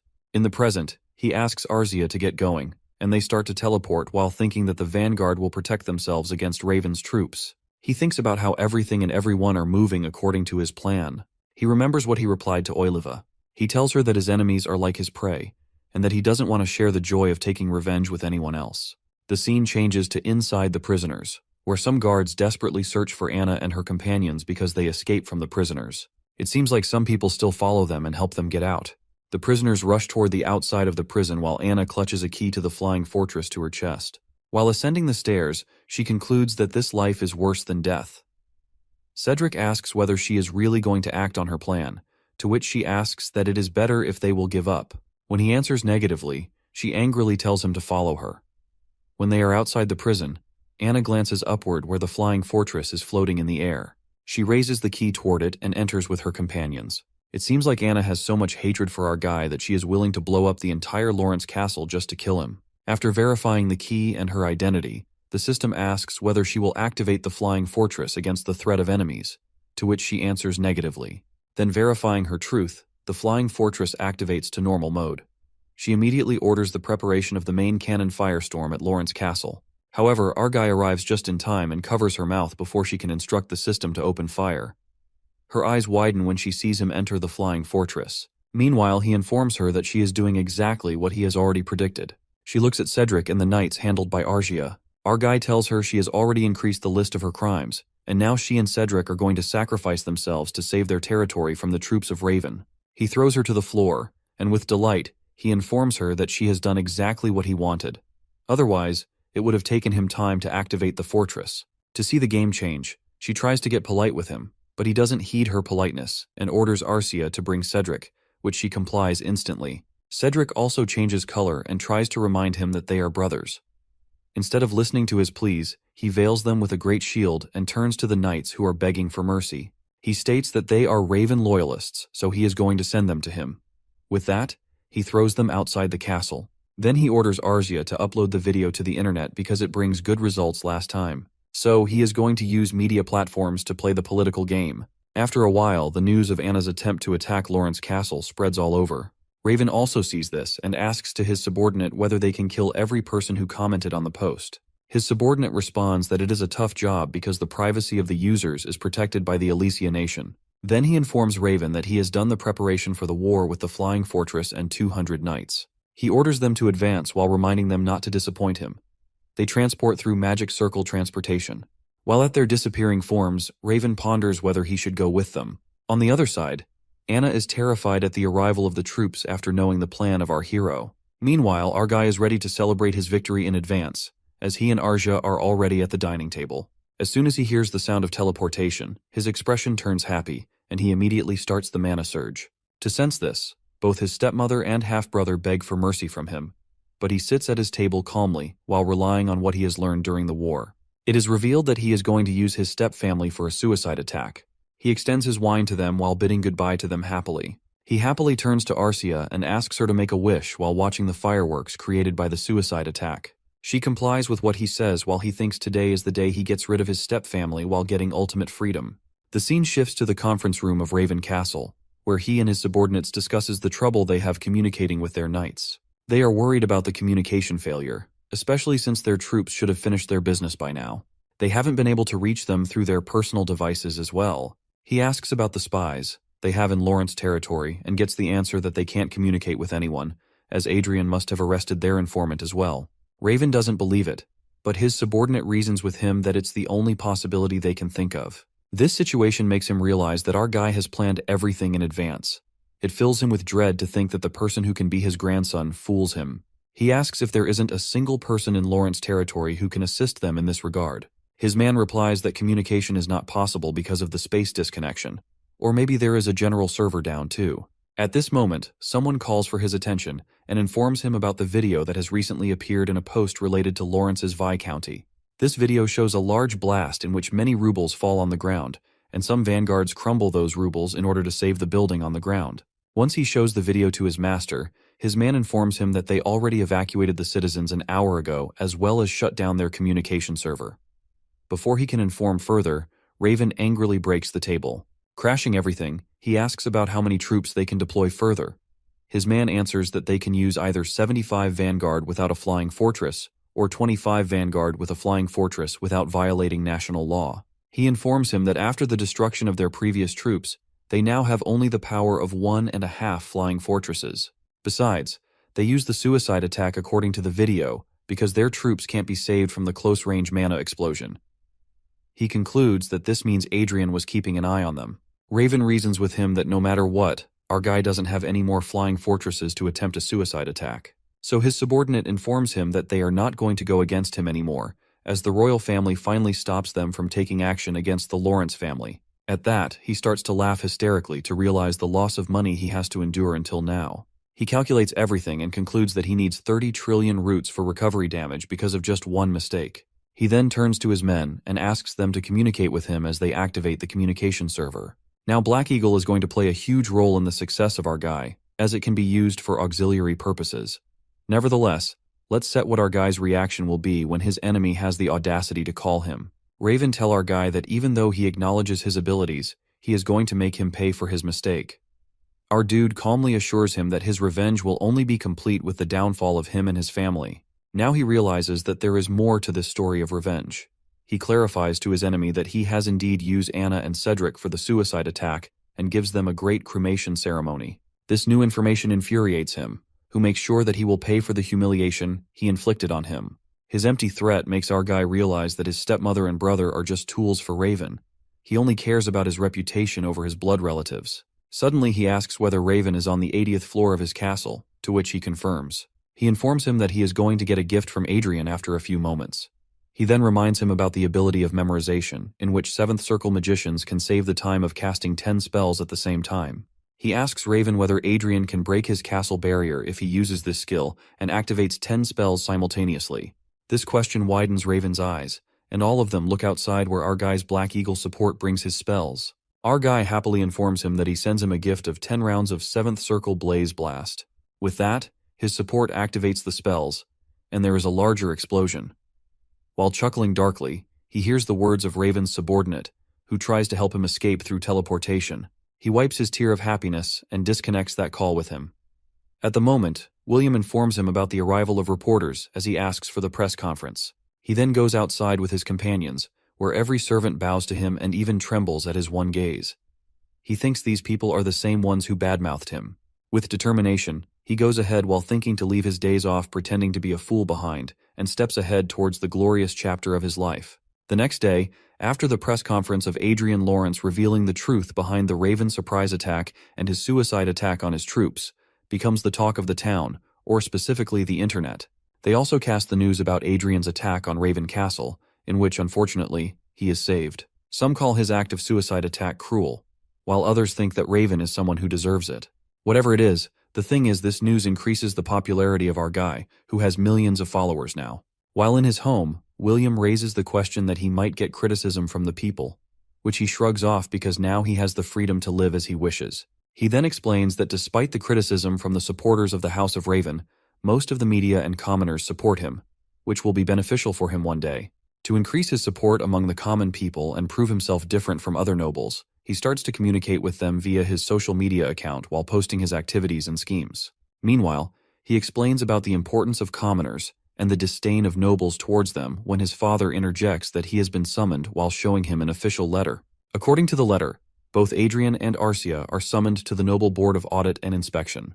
While looking at the letter, he concludes 3 possibilities, none of which seem friendly, as if it might mean they are going to be controlled by either nobles or the royal family. His father asks whether he has a plan to counter this problem, to which he answers affirmatively. He retorts by asking what nobles like the most. His father replies that it is money. Then he reveals his plan to gain the favor of the nobles and royal family through money. His father asks him to explain a bit more. He explains that he has earned some money through online investments, and he is going to solve his problem by paying a large sum of money through tax. While looking at his family's not-so-excited faces, he reveals his account balance, which shocks them to the core. William first compliments him for earning 60 billion rupees online, but our guy corrects him, saying he has missed one more comma, which shocks them a little more as his father asks whether he comes from the future to earn such a large amount of money. Anyway, they start to discuss the issue of tax, in which our guy has to pay $12 trillion for the tax. Besides, he also gets the tax exemption if he pays tax through the stores operated by the royal family. He is content with the progress and informs his father that he is going to spend some money anyway. When his father asks whether he is going to purchase anything, he casually deadpans that he is going to buy some flying fortresses and vanguards. Once again, our guy is the talk of the town as soon as they see the news of him having an income of $60 trillion through investment, which shakes the higher-up society. Meanwhile, Count Otis watches this news and is very happy with the achievement of Adrian, who surprises him again. His wife asks whether he is his subordinate during the war. He corrects her that Adrian will get the title of the Count soon, so they can't call him his subordinate. He even reveals his wish to make him his son-in-law, an idea that his wife likes the most, and even insists he do something about it. But their daughter Michelle interjects by saying that she won't be someone who will take advantage of her husband, because she will become powerful herself. This statement is scoffed at by her mother, but she insists she will fulfill her wish as soon as she acquires curiosity. They start to argue about the existence of curiosity, but are cut off by Otis, who assumes that our guy might get his hands on curiosity because of the accomplishments he achieves. Michelle raises the point that he is accepted by Riverdale's daughter, but he rejects this idea as it is safer for our guy to affiliate himself with the House of Riverdale, as he is the patient person who has hidden himself completely until he is Archmage. She again insists that he also has proof of his investment with the approval of the royal family. He raises the point that he might have a deal between the royal family and Riverdale, which prompts a comment from his daughter that he likes conspiracy novels. Their argument is cut short when the newscaster reveals that Lucas's curiosity has been discovered, which stupefies them. Meanwhile, in the magic tower of Lucas, our dude reads a book with a tired expression. He wishes he could put the information of these books directly in his head like he has done with skill books. He then thinks about his schedule in the following week, in which he has to go to the Board of Audit and Inspection. Then he meets with the royal family at the end of the war and the awarding ceremony. Afterwards, he will go to purchase a flying fortress and vanguard equipment. Between all of this hectic schedule, he still finds time to play a game in order to level up at the sacrifice of his sleep. He looks at Lucas's library, which contains very few books on military tactics. Despite Lucas' amazing inventions for military purposes, the main focus of his studies is about dimension teleportation. After studying the life of Lucas, our boy concludes that even though he is considered great by everyone, he is only a lonely person who desperately wants to go back to his home. That's why he leaves evidence that he is from Earth, so that he might find someone from the same dimension as him. His wish is fulfilled when he dies. At that, he thinks, even though he's not desperate to go back home, but it would be great if he could travel through dimensions. With a wishful expression, he decides to fulfill Lucas's wish and tries to get back home. Listening to him, Chester comments that he's someone who respects his predecessor, which he tries to brush off humbly. He then asks Chester if anyone will suspect him about his income. Chester answers that there's a chance someone might investigate deeper to find the gap between the actual trade and profit. He scoffs and says no one would go to such lengths. But he has a problem on his hands. He's getting too much attention from the nobles because of his accomplishments and Arcia. So, if anyone catches a hint of that, he has curiosity. He'll lose everything. To tackle this, he has planned carefully a fake curiosity discovery strategy and asks Chester how it's going. According to the fake curiosity discovery plan, Louis Fairmont, the intelligence agent of the Prius Republic and son of its president, is now the new discoverer of curiosity in the eyes of the world.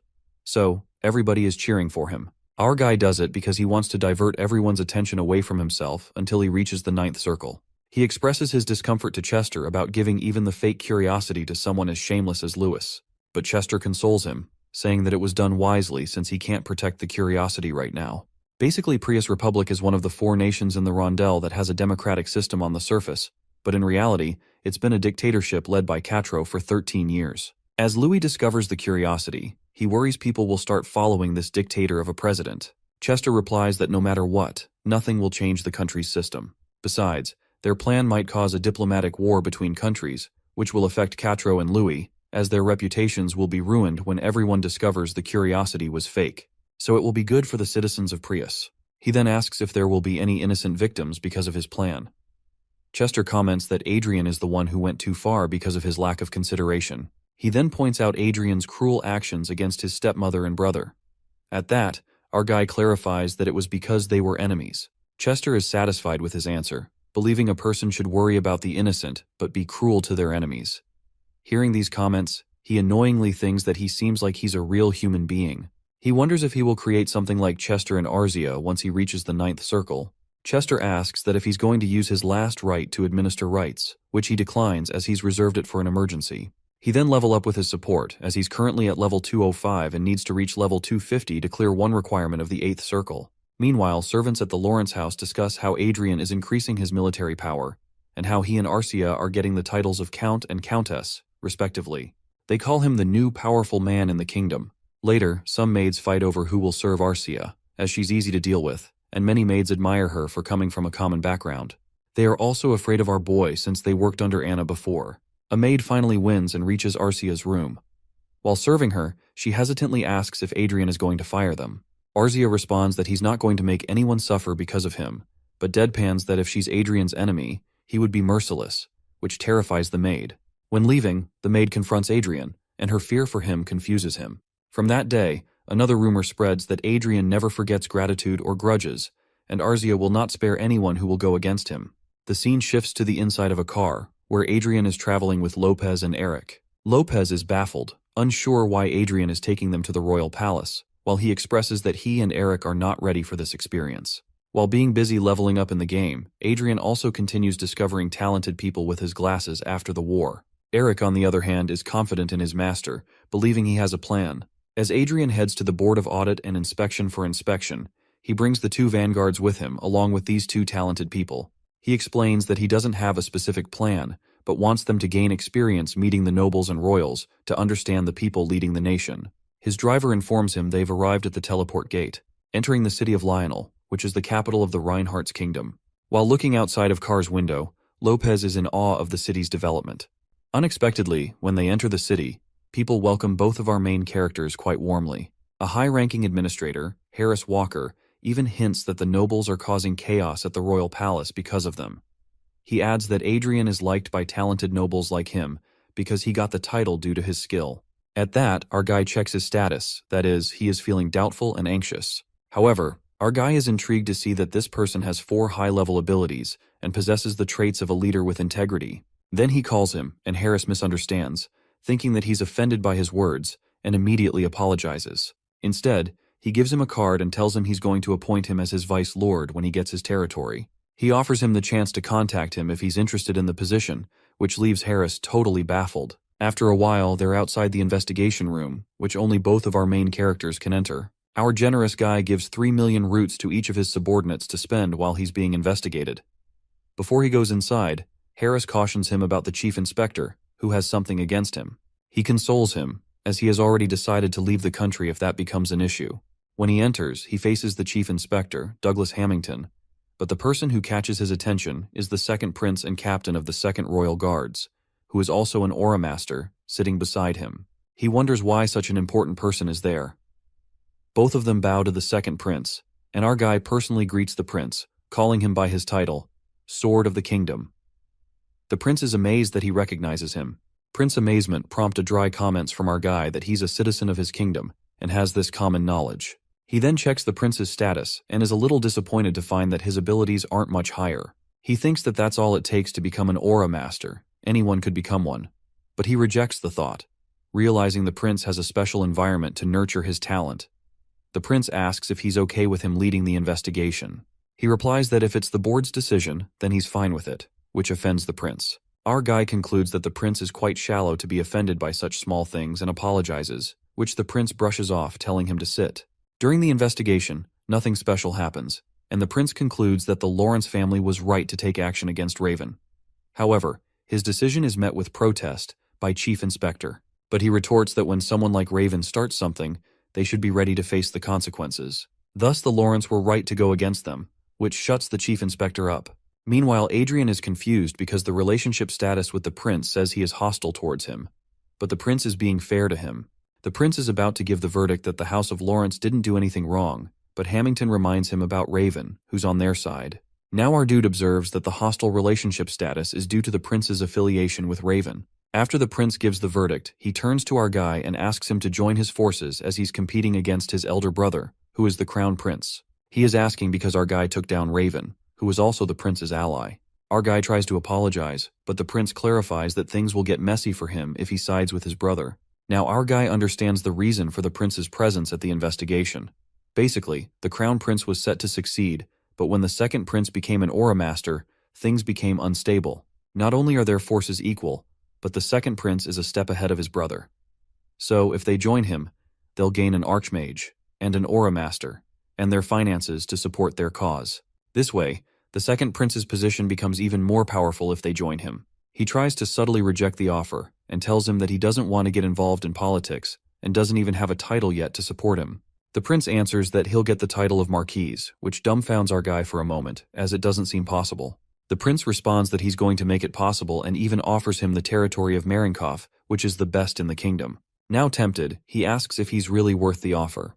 Prince looks at Arcia and comments that he is, especially with Arcia, who is an aura master, by his side. Still reluctant to accept immediately, he asks for time to think about it. The prince, who is expecting caution from an archmage, grants him a week, which he's grateful for. After finalizing the inspection, he shakes hands with our guy, reminding him that as a noble of county, he has a duty to prevent the incapable crown prince from succeeding for the future of their country. Our guy has no choice but to agree. The prince then turns to Arcia, expressing his wonder, as it's his first time meeting the female aura master. Before they can move on, the chief inspector passes Adrian and threatens him to accept the prince's offer, no matter what. Now they understand that the prince isn't used to rejection. The inspection was just a farce. Arcia asks if she should go home or stay for a visit. He asks if she's hungry, to which she humbly replies that she wants to eat. He remembers the prince shaking Arcia's hand and jealously tells her to wash her hands, as she has touched something dirty. They decide to eat, as he knows about some good restaurants. Someone else is keeping an eye on them and intervenes by offering to show them some good place to eat. This person is none other than the first prince, who is a fifth circle mage using a face alteration spell to hide his identity. Our guy immediately looks at his abilities and is impressed to see that he has many high-ranking skills. Adrian calls him by his title, which surprises the prince since no one, not even his brother, recognizes him due to the spell. Our guy observes the prince's friendly behavior, but can tell it's just on the surface because his instinct tells him not to make this person his enemy. So, he asks the prince to take them to a good restaurant. While following the prince, he thinks the crown prince has more than 3 high abilities, in which most of them focused on political and administrative skills. He concludes that the prince has a chance to become a powerful mage because of his intelligence. The prince understands that he has many questions about him. Our guy confirms this because the first prince is not as popular as his brother, which makes him wonder why. They enter a certain room, which turns out to be a teleportation room. He asks their reason for being there, as they can't use teleportation inside the castle, and the prince affirms that it's because of the barrier around the palace. The prince then informs him about the electric mine under the castle, whose energy clashes with the barrier's mana, causing it to break. In other words, he subtly hints that this is just an excuse to break the barrier. With that, he presses a button on the remote, and the barrier lifts, which astonishes our guy since the prince doesn't seem like just some ordinary dude. Later, they reach a fancy place where they can talk privately. The prince instantly presses the button to restore the barrier, commenting with a smile that it's working again. His actions make our guy wonder if his Aura Master brother knows that his brother has been messing with his security system. Then the chef interrupts, and the prince orders the best meal for his guests. This place turns out to be the palace of the first prince, and our boy is once again impressed to see many talented people there. While giving them the energy drinks, the prince informs them that he personally recruited the chef who made the most delicious meal in the country. Settling at the table, the crown prince reveals that he is following him on social media while showing him his profile, which is named as Smiling Hero. This surprises our boy once again as the prince informs him that he also enjoys virtual reality, unlike many higher-ups. While observing his friendly behavior, Adrian concludes that the prince's behavior is quite genuine, unlike his brother's. Then they start praising each other for the posts they make on social media and their good looks. Meanwhile, the chef serves them food. Our guy then gets to the point and asks the prince's reason for inviting them. The prince clarifies that they already know he wants to recruit them. Adrian asks about the deal, as in what they will get and what they should do. The prince hesitantly expresses that he doesn't have much to offer now, but he might get something once he becomes king. At that, Michael clarifies that he won't stop him from becoming a marquise, because that title isn't easy to bestow, especially in their kingdom, which is divided into 2. As Prince Luke had promised to make him a marquise, the first prince had decided not to prevent it without promising to do it himself if he favored it. Now he understands the whole plan that the prince wants him to join the second prince and gain the title of marquise, which he won't oppose. Then he'll join his side. Carefully analyzing the situation, he accepts the prince's offer immediately. The prince asks whether he needs time to think. Adrian assures him that he is sure the prince is more suitable to lead this country. He even tells him not to forget him after joining his brother's side and becoming a marquise. At that, he jokes that he won't betray his followers. Instead, he promises that no matter what, he is sure the first prince will become king, even without his help. Then the prince turns to Arcia and asks her opinion. Arcia, who is more interested in the food, replies that she's okay with Adrian's decision, which embarrasses our guy. Then Adrian raises the question of whether it will be suspicious to Luke and his lackeys if he just agrees to give him the title of marquise. The prince answers that he will be impulsive at first but will back off, feeling overpowered by his brother's side, and accept it later. So, our boy slyly suggests him to pretend that he's also gaining something if Adrian gets the title instead of pretending to be overpowered. Then he clarifies that they can make Raven a scapegoat because he already loses 40% of military power due to his personal grudge. Now the prince understands that he can demote Raven to Count in order to decrease the power from Luke's side, as well as make Adrian marquise. The prince asks whether it is something personal for him. He doesn't deny it as if he has a chance to strike his enemy. Then he takes it. The prince raises a question. What if Luke denies demoting the Margrave to Count? Adrian suggests making someone from his side, a Count, into a Margrave. He can suggest someone who accomplishes something in war, as he has done. He also thinks that if he betrays the second prince, it causes him great damage because of Arcia on his side. He is baffled by changing his relationship status with the prince, which is suspicious now. Adrian stops while looking at the prince's expression, who now coldly asks him how many people he has met on the side of Luke. He counts each person he has met before coming here, totaling 9. After Adrian answers this question, the prince's expression turns nervous, as if he is contemplating how to explain his suspicions of him. Adrian helps him by saying that they are both thinking the same thing. The prince is so impressed by our guy that he expresses that he might be a mind reader to figure out his plan of betraying his brother, which he answers subtly. He thinks that the prince becomes suspicious of him because he has already figured out the idea he has in mind and assumes someone leaks this plan. So that prince embarrasses himself to admit that it is the case. He even praises him for his decision-making skills. Both then change niceties and even decide to be friends. The prince gives him the communication device, which can't be traced, so that he can contact him when he needs to get in touch. Finally, they bid farewell to each other. Then our guy teleports from there. Then they teleport to the entrance near the palace, which once again impresses our dude by the prince's thoughtful strategy to take care of things like this. When they come outside, they find Lopez and William there, who hide their stuff as soon as they spot him. Their actions make him suspicious of them, and Arcia pulls out what they are hiding. The things they purchase are none other than Arcia and his figurine as the rising star, which stuns him. He asks them the reason for purchasing these things. William clarifies that they are just doing it out of respect, which he accepts anyway. The scene changes to the Golden Dragon Palace of the Brigham Empire, where the Emperor sits with pure rage listening to the news of how some corrupted people like Louis claim to have the curiosity that is the legacy of their empire. He yells at his subjects, asking whether they invest less money and effort to search for curiosity compared to Prius Republic. Then he asks Countess Elfrid to analyze the situation and explain whether Louis finds a curiosity that is genuine or fake. She answers that it is a 50-50 chance. She clarifies that the Prius Republic uses a very old method to understand curiosity. Besides, they also ignore the cryptogram written in some language called English. So if Lucas leaves these hints to just trick others, then there is a possibility to find curiosity. Otherwise, it's a fake. Then the Emperor asks why she says it is a 50-50 chance. She says it is because there is a chance the cryptogram is just tricks from Lucas. She also expresses her suspicion that someone might discover the curiosity and use the Prius Republic to divert the world's attention from them. The Emperor asks why someone would do such a thing, as they can just hide the curiosity. At that, she replies that it must be because they are already suspected of finding the curiosity, or there might be other reasons.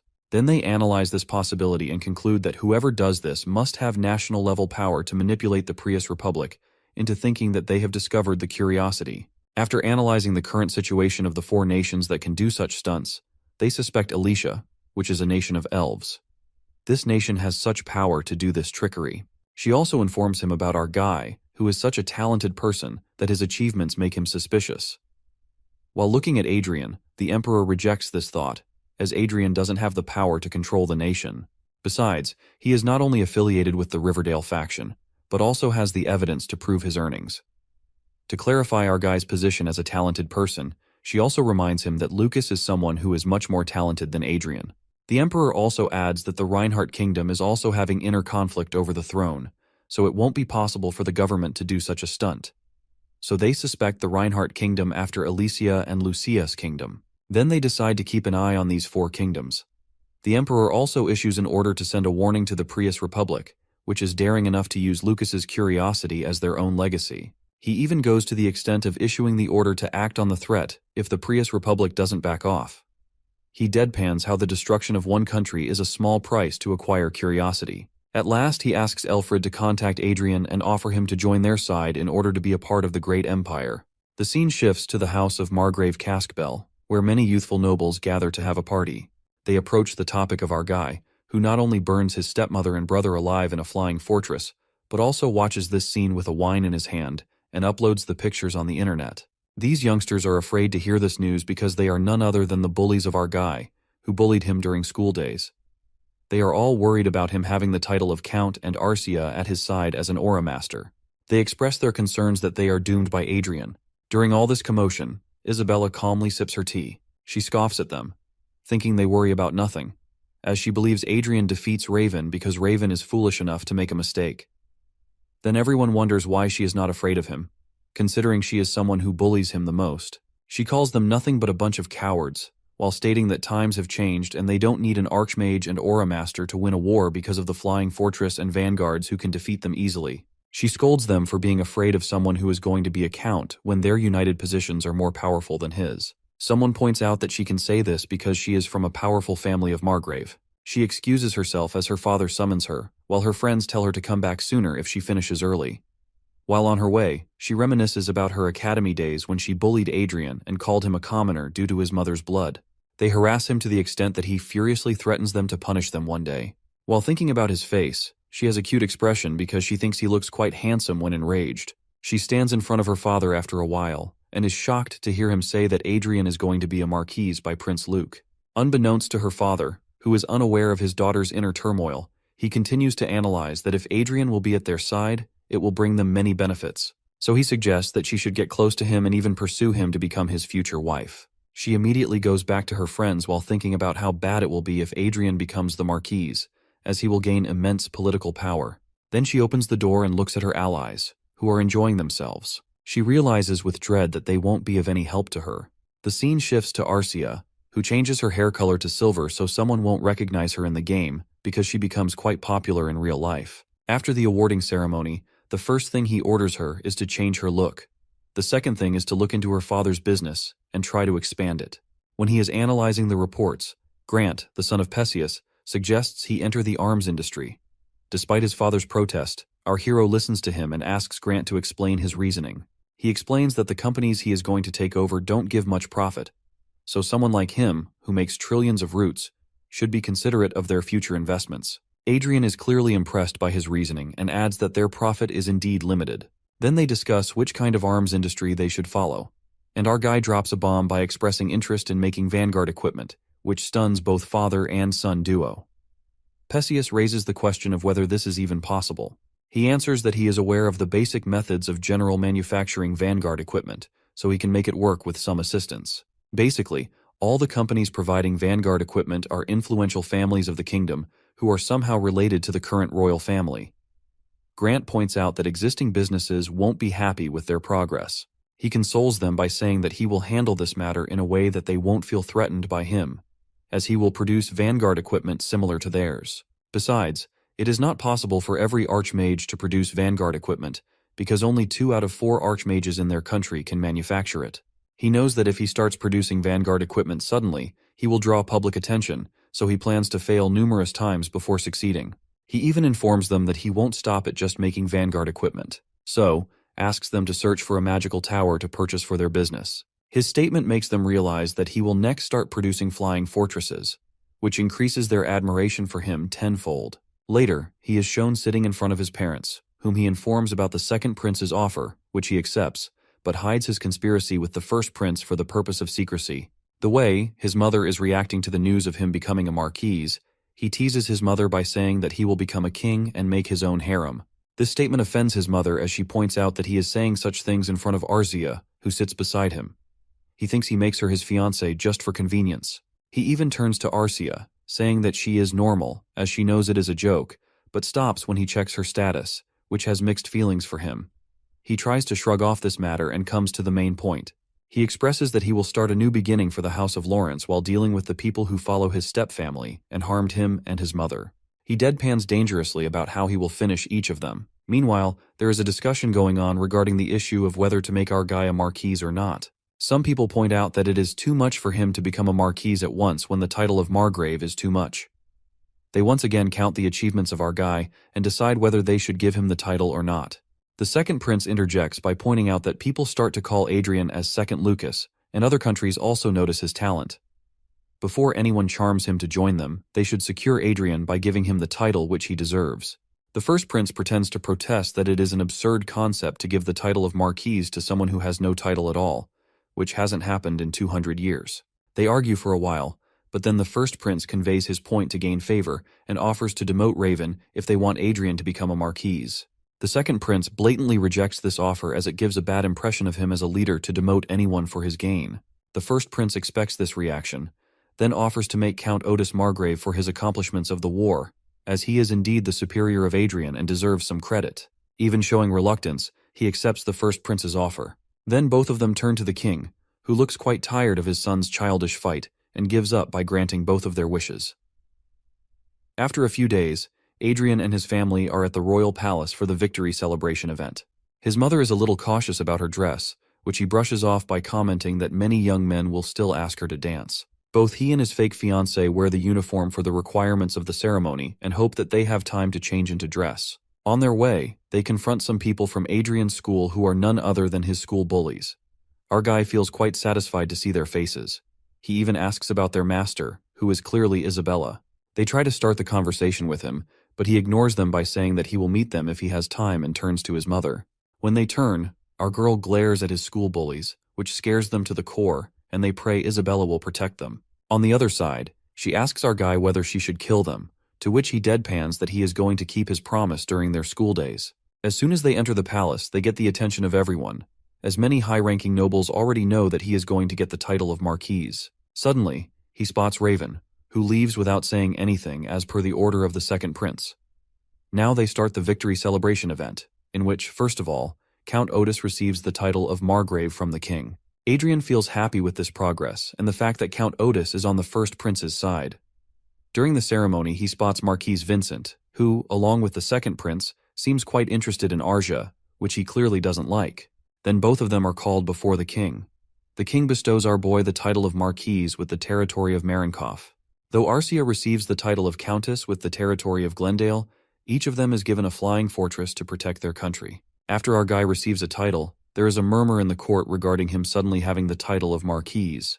On the other side, the king asks whether he would like to say something.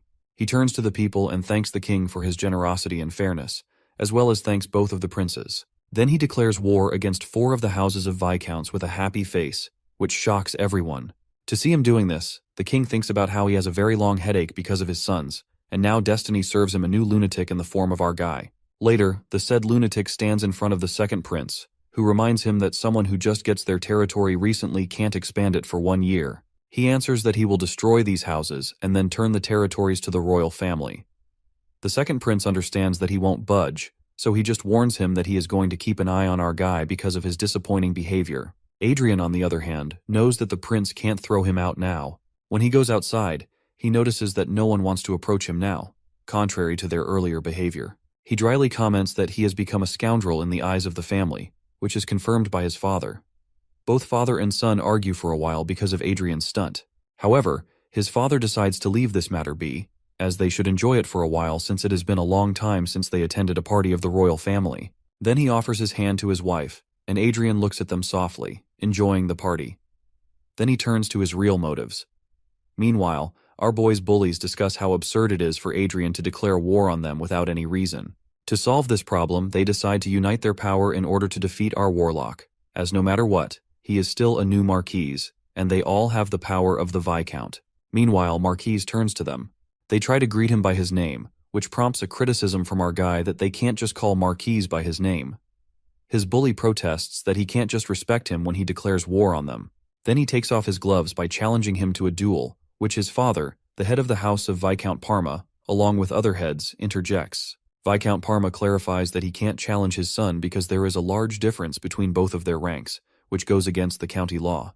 Then he turns to the Lord Parma and casually offers him whether he should cut his son's throat, then he will back down from the war at his house. Viscount Parma asks him to clarify his grudge against his son.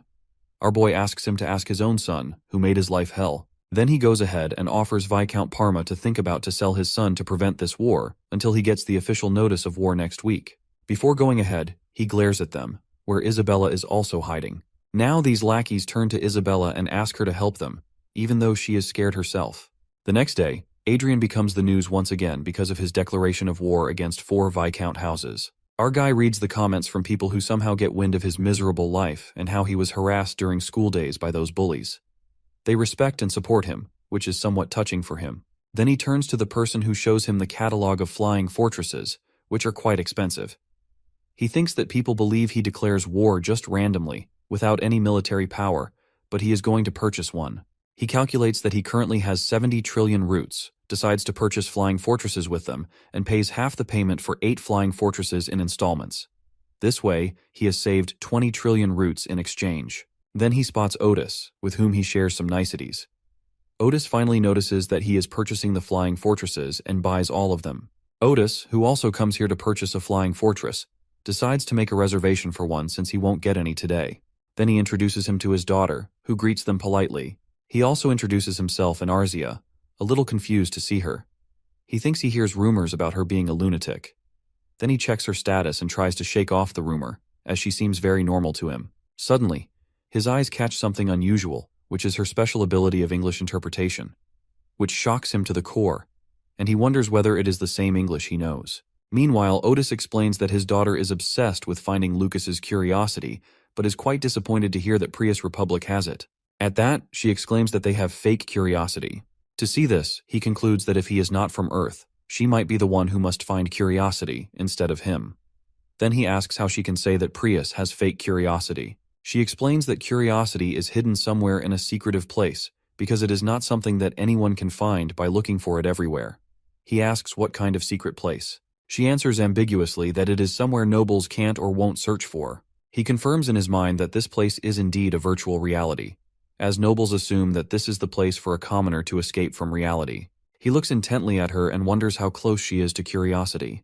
Then she asks him whether she can follow him on social media, to which he agrees. She even compliments how she likes self-made people like him and Arzia, unlike someone like her father, who gets titles through inheritance, which disappoints his father at her blatant insult. Then she asks him for a meeting, and he assures her that he will send her the invitation soon. When they leave, Arzia asks casually whether she should kill her, which he asks her to wait for, because for a while he wants to observe her. The scene changes to the meeting room of 4 Viscounts who discuss how Adrian spends 140 trillion roots, half of which goes to pay in installments for military power. They are stunned to count military supplies and equipment along with the flying fortress bought by our dude in one day. For a while, they think that they are screwed, but they reason that he is still a new lord and doesn't have enough human resources to use them. However, the Viscountess interjects, saying that nothing they expect comes from Adrian, as he must have taken enough measures given his status as Archmage. She suggests them to accept things as they are, as they can't panic forever. At this moment, their subordinate interjects to inform them that our intelligent MC has posted a job on the internet for knights and received 4,000 comments from people wanting to work with him. Parma understands that their guy is a step ahead of them and asks whether he is going to hire attendants for the flying fortress as well. The subordinate answers negatively, saying that he has brought a magic tower artifact company, so he might use these people there. So they further discuss how they are not only facing military power much bigger than theirs, but Adrian and Arzia are themselves powerful enough to massacre them. Now they feel scared for themselves. They don't have the option to request help from other territories, as it will cause a civil war, which the king won't allow. They are desperate to find a solution for their problem, wondering what they will do now. Finally, finding no option in front of them, Viscount Parma summons his son, who started all of this. Meanwhile, at the center of the Marinkov, Adrian looks at his new territory through his new house, feeling a little uncertain that he is finally a ruler. Then Pesius, with the head of security, Helena, approaches him, asking whether he likes his new order of knights. He comments that they are quite good, but his captains are more than excited to boast about his military power, which he has achieved in such a short amount of time. but he remains humble enough to say that it becomes possible because his people want to work for him. Then they boost how his calculation comes in handy to create their orders of knights, which embarrasses our guy. He thinks that he has planned everything roughly, but in the end, it's just his luck that works in their favor. Then he asks whether they should include the flying fortresses in their territorial war, which Perseus agrees with because Adrian chooses them carefully. Then he looks outside, where numbers of flying fortresses with different models stand by in the air. The oldest ones are the gifts from the king, so he can't just send it back. He decides to use it for a while and sell it to a small territory later on. Then he turns to his vice captain and tells his vanguards to start preparing for the war that shock everyone. He explains his plan to ambush each viscount on their territory while preparing in 3 hours. Later, they will destroy each of them with the main force that contains him and his support. Perseus raises a question about whether they receive permission from the royal family. But our confident hero is sure of getting permission and insists his vice captain to move on, as they can make the excuse that they are just training. While going ahead, he is determined to show everyone his military power by participating in the battle because that's what leaders do. Guide everyone while taking the front. Meanwhile, 4 bullies of each house of Viscount are hell scared of the upcoming war. Meanwhile, in Parma Viscount, everyone is in a panic state and running because the war is going to break out any minute. But one woman is calmly enjoying her drink in the cafe. She is Countess Elfrid of the Brigham Empire, who comes there to recruit our guy, but is now amazed to know his news stunt after becoming a marquise. Now she is interested to see how Adrian plays his cards in this war. Meanwhile, someone else also approaches her with an intrigued expression, and she is none other than Olivia Riverdale. The scene shifts to Adrian sitting before the representative of Viscount Parma, who reminds him that they didn't get permission to start a war, but he has brought his troops in front of his land already. Our boy casually answers that he is there just for training, which raises the question of whether they are going to attack them as soon as permission is granted. He answers affirmatively, prompting a protest from him that it is against the standard morals. At that, he thinks that what the son of Lord Parma did to him should be considered immoral. Nevertheless, the representative is sure that they won't get permission to start a war over a school-time grudge. At the same moment, they are informed that they are granted permission to start a war, which makes our guy grin haughtily. He expresses how the royal family knows who is more worthy. That's why they grant him permission. Then the representative tries to persuade our guy to back off from the war, but he declines it by saying he should persuade his master instead, because the only way to stop the war is to surrender to him. With that, he starts the teleportation magic, and everyone sees with awe the teleportation of the flying fortresses and vanguards to their territory. He orders his troops to advance, which tenses every person from the Parma territory. He lazily asks the men of Parma to go back as the war is just about to start. With that, they rush from this place. Then he turns to his vanguards and orders them to advance ahead. He then tells Perseus that he and Arzia are going to join the front line and make Perseus the commander in the meantime, which baffles the new commander. He tries to stop them, but they ignore him completely. So Perseus tells his knights to protect both our main characters on the front lines with their lives. Going ahead in the war, our guy thinks people are wrong to say that revenge brings only emptiness, because it brings a sense of purpose to someone like him. Then he thinks about his step-family and his bullies at school who torment him. Now, while swishing his staff towards Parma territory, he is excited to see his enemy's face painted with misery. The said enemy and son of Parma are totally crestfallen due to the war. This bully doesn't believe that Adrian is really going to attack them. He turns to his vanguards and asks if there are any chances of them winning the war. They reply that they have no chance of winning the war because their enemy have twice the troops, an archmage and an aura master. At that, he starts to shout at them and miserably asks what will happen to him if they lose this war. The vanguards facing him decided that it was time for a reality check for this bully. They start to tell him how selfish it is to think about himself in this drastic situation. Then they state that it is better for him to surrender to Adrian to help him release his anger so that their territory will be safer. He yells at them for suggesting something like this. The vanguards express their disdain for their master's son, who has done many bad deeds and needs to die for it. So it is better for him to reap what he has sown. Yet this bully doesn't admit his mistakes, as he assumes that what he has done just to discipline Adrian, who was beneath him. At that moment, he spots the captain and asks for his help to escape from this place. But with a stern expression, the captain pushes the vanguard equipment and armor toward him. He announces that he is going to have a one-on-one battle with Adrian Lawrence as per his father's order. But this great son of the Viscount is crying like a baby while being dragged by his captain to his demise. The last thing he remembers is the enraged face of young Adrian, who promised to punish him in the worst way. Then Parma is ready in his vanguard gear. Captain tries to make him come out of despair by telling him that he still has a chance to fight and survive after dueling with Adrian. With a terrifying expression, he retorts that it's not comforting at all. Annoying at his behavior, Captain informs him that he is there to teach him to survive instead of comforting him. He tries to encourage him by saying that he has two options: either be considered a coward or fight with Adrian for survival. With the first option, he will still be given to Adrian as an offering in order to end this war. With the second option, he has a chance to defeat his enemy and end this war, as Adrian doesn't have an heir who will continue it after his demise. It boosts his morale a little, and he is determined to kill Adrian and then turn to them with his rage, as they will be next to endure it after he is done with his school-time nemesis. They reply that they are happy to receive their punishment if he can defeat his enemy. Then he goes outside with determination to be a killer of the mage, like the typical title of Vanguard, as soon as our guy lets his guard down. But when he goes outside, he is flabbergasted to see the scenario outside. Many of his vanguards are defeated by our guy and girl without any casualties on their side. People even call him a monster for damaging the vanguard equipment and injuring the knights. Parma turns to his captain to double-check whether he is really going to fight one-on-one with this crazy magician. Meanwhile, our guy kills every vanguard coming in his way with a swish of his staff and crack of his magic. At the force of his magic, he even damages Parma's flying fortress, which terrifies his former bully.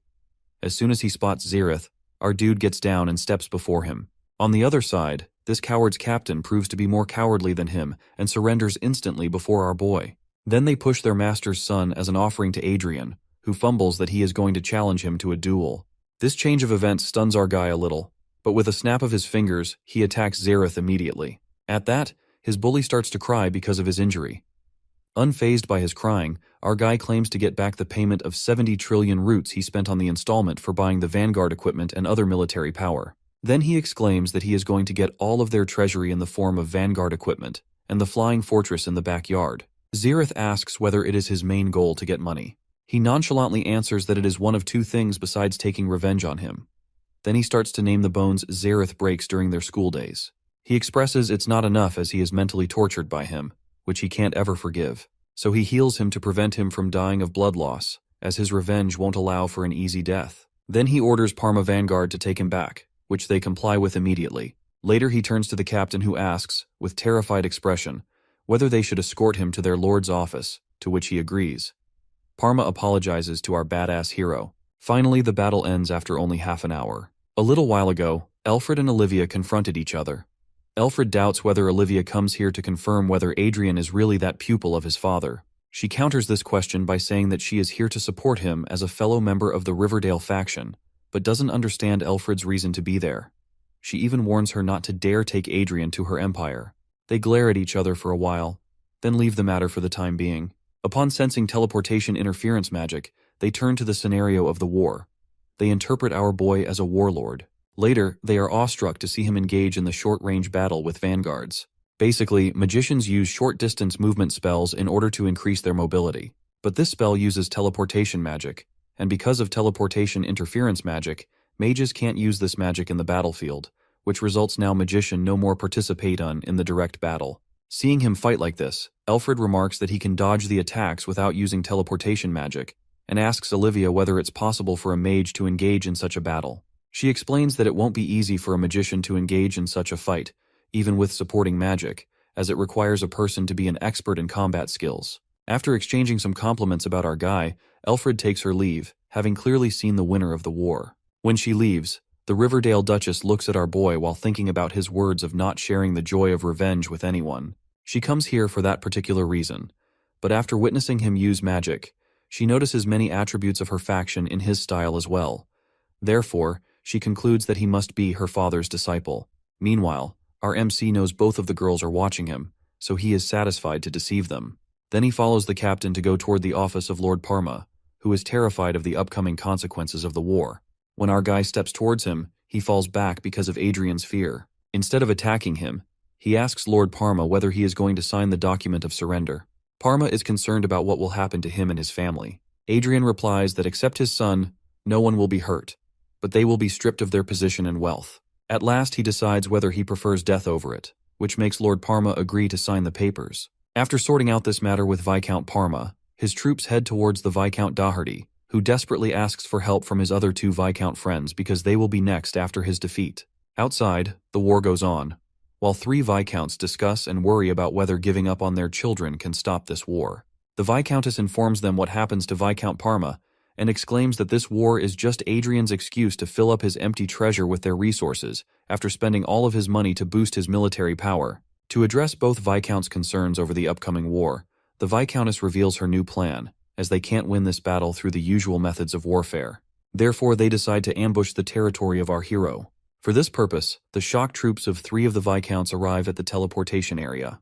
Dennis, the captain of the guards of Doherty, informs his master that they are going to be dispatched for teleportation at 12:10 of their country standard time.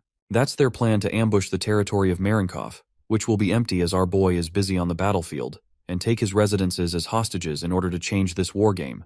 Then they teleport to the Marinkov territory, and each of the Viscount's vanguards reports their arrival at the destination. But before they proceed, they hear our hero's voice welcoming them as he shows himself and his troops aboard a large flying ship. With that, he teleports all of his enemies' vanguards somewhere else. As soon as they open their eyes, they find themselves surrounded by Adrian's vanguards, with flying fortresses ahead of them, while our boy waits as if he is about to deliver a verdict today. A little while ago, Adrian waited for the enemy troops with his trusted vanguards as he predicted that they would go to such lengths. As soon as he hears a teleportation sound, he stands up from his place. To see him plan the battle like this, Perseus expresses that he is glad that he is not his enemy. Our boy, stepping forward, comments that his enemies have come up with a good strategy, but they can't use it because he is a step ahead in predicting their moves. After teleporting the enemy to a secluded area, he offers them to surrender to him. But the enemy has another plan as they decide to capture our warlord in order to end this war. Then they rush towards him in formation to attack. Meanwhile, Arzia and his troops are also ready to protect him. Instead of doing anything to his enemies, as he thinks they are not worth his time, he fires them from the flying fortress. To see it, the captain orders his troops to kill Adrian instead of capturing him. Our guy understands that they have underestimated him. So, he attacks the captain with a flame blast, which he tries to dodge with his force sword but still gets some damage. Our boy rushes towards the captain, who fumbles to not come near to him. Now the captain is scared of our guy, as a vanguard aura force emanates from him, accompanied by a 5th circle hard shield. He is petrified to see his talent as a mage. Unfazed by his fear, our mage delivers a final blow. Later, he is seen resting in his room while checking new articles regarding him. These articles fill with how Adrian ends the territorial war with 4 Viscounts in just a half day and praise his military tactics to win this war. They are winners of the war after destroying the castles of the remaining 3 Viscounts. Then he hears the maid scold Arzia, who comes inside to have a cake in dirty clothes. It reveals that the maid is none other than Catherine, who is the childhood companion of our guy. She was also bullied alongside him just because she talks to him, which traumatizes her later on. A little while ago, he made his bullies apologize to her as well. He expresses that after some time he will make Isabella and Philo apologize to her as well. She expresses that he shouldn't go to such an extent. But while he heals her arm, he expresses that he needs to take such action because she is his savior. In the present, he calls for Catherine and asks about her well-being. She happily responds that she enjoys herself every day, which satisfies him. Our MC is seen having tea with the first prince, who is truly impressed with the genius of our guy. He expresses that he gets rid of 3 houses of the Viscount, which favor the second prince, but he also gets rid of 1 house that favors the first prince. The first prince shrugs off this matter as he does it for revenge, then asks whether Luke says anything to him. Adrian replies that he gets a scolding from him when he asks whether he is going to go against any other families of his same faction. He answers that 2 other houses, like House Brooks and House Caskbell beside Raven, are his enemies as well, but he holds back because of the second prince. It shuts up Prince Luke. At that point, the first prince is glad that Adrian's action again narrows down the power gap between the 2 princes, but he expresses that he wants a complete and great victory. But the problem is they can't start the civil war as it will weaken their national security and invite enemy nations like the Crosan Empire to attack them. So they decide to betray the second prince in order to avoid such circumstances. For this purpose, our boy asks when they are going to start the operation, to which the prince replies that they need more time. Finally, he asks if there is a problem. Our guy responds with irritated expression that he can't keep up with the second prince's attempts to charm Arzia. The first prince apologizes on behalf of his brother, who is an overconfident dude who thinks that any woman can fall for him. Adrian also thinks about Arcia, who is also like an innocent child. Suddenly, the first prince suggests that he should throw a wedding. Later, he is shown walking while contemplating what the first prince suggested. He knows that this can be the best outcome, and no matter what, Arzia is designed in a way that she will say yes. but he doesn't want to do it without knowing Arzia's real feelings. At this moment, Arzia rushes to him, and he sees many unconscious men behind her. She informs him that she was just sparring with them. Meanwhile, Catherine interjects their conversation while informing Arzia that the second prince summons her, which angers our guy at the audacity of him. Arzia bluntly ordered her to tell the messenger to go back, as she doesn't like the prince's perverted gaze. Catherine tries to reason with them, but the messenger of the second prince interrupts them by greeting both of them. Adrian asks haughtily whether he surprises to see him with his fiancée. Then he coldly asks him to state his reason for coming there. The messenger hands Arzia the bouquet of flowers, inviting the prince to join him for dinner. Our jealous boy throws the flowers through teleportation magic, which leaves everyone petrified. The knight again asks Arzia about her opinion. She asks whether Adrian is invited as well. To get a negative answer, she declines the offer. Adrian interjects by asking the messenger about his family house, as he must be from some prominent family to be a royal knight. This truly stupefies the knight, and he fumbles why he wants to know about his house. Our lunatic guy answers casually that he is going to destroy his family as he has a habit to do it, because he can't kill him because of him being the royal guard of the second prince. The messenger defends himself by saying that he came there on the orders of the second prince. Then our badass boy tells him to tell the prince exactly what he says, that Arzia is his fiancée, and it will be better to not provoke him in order to maintain their good relationship. The knight relays to the second prince the same message that our boy instructed him to deliver. The prince doesn't seem happy to hear it. His knight suggests him wait for a time being, as he can have Arcia when he becomes king. He agrees to his knight's suggestion, as he needs to teach lessons to our boy as well. Now he has another reason to become a king. On the other side, our dude finally fills his account with the cash of 42 trillion roots. Besides the cash, they also seize every precious thing from the enemy territory as the war trophy. The most precious item he gets out of all this is the celestial sword hilt, which is made from orichalcum. Only 500 grams of this rare mineral have been produced in a year in the Holy Land of Everhill. He keeps the hilt aside as he has planned to visit Holy Land already, as he might search for the sword. Meanwhile, he needs to defeat a monster in the game. This vampire is kicked by Arzia, which satisfies our boy because he thinks he looks similar to the second prince. He enjoys killing the monster in a game, which he neglects for a few days because he is busy catching up with everything going on in his real life. Now, he needs to level up, and for this purpose, he leaves the unnecessary things to his subordinates. He left the matter of recruiting talented people to Arzia, who can do this with the help of all-seeing glasses. Meanwhile, he needs to level up in order to reach the 8th circle. Then Arzia informs him that she discovers a new talent.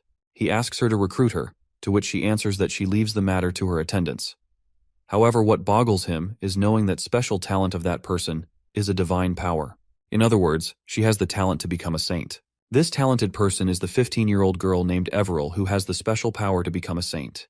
Basically, Rondell follows one religion called the Church of Sepia, which follows the goddess of Sepia, who is known to be the creator of Rondell. The headquarters of the Church of Sepia is the Holy Land of Everhill. This place is ruled by 3 authorities. The king manages the churches, the paladin is in charge of the army, and the oracle manages the priest, who has the power of divine miracle.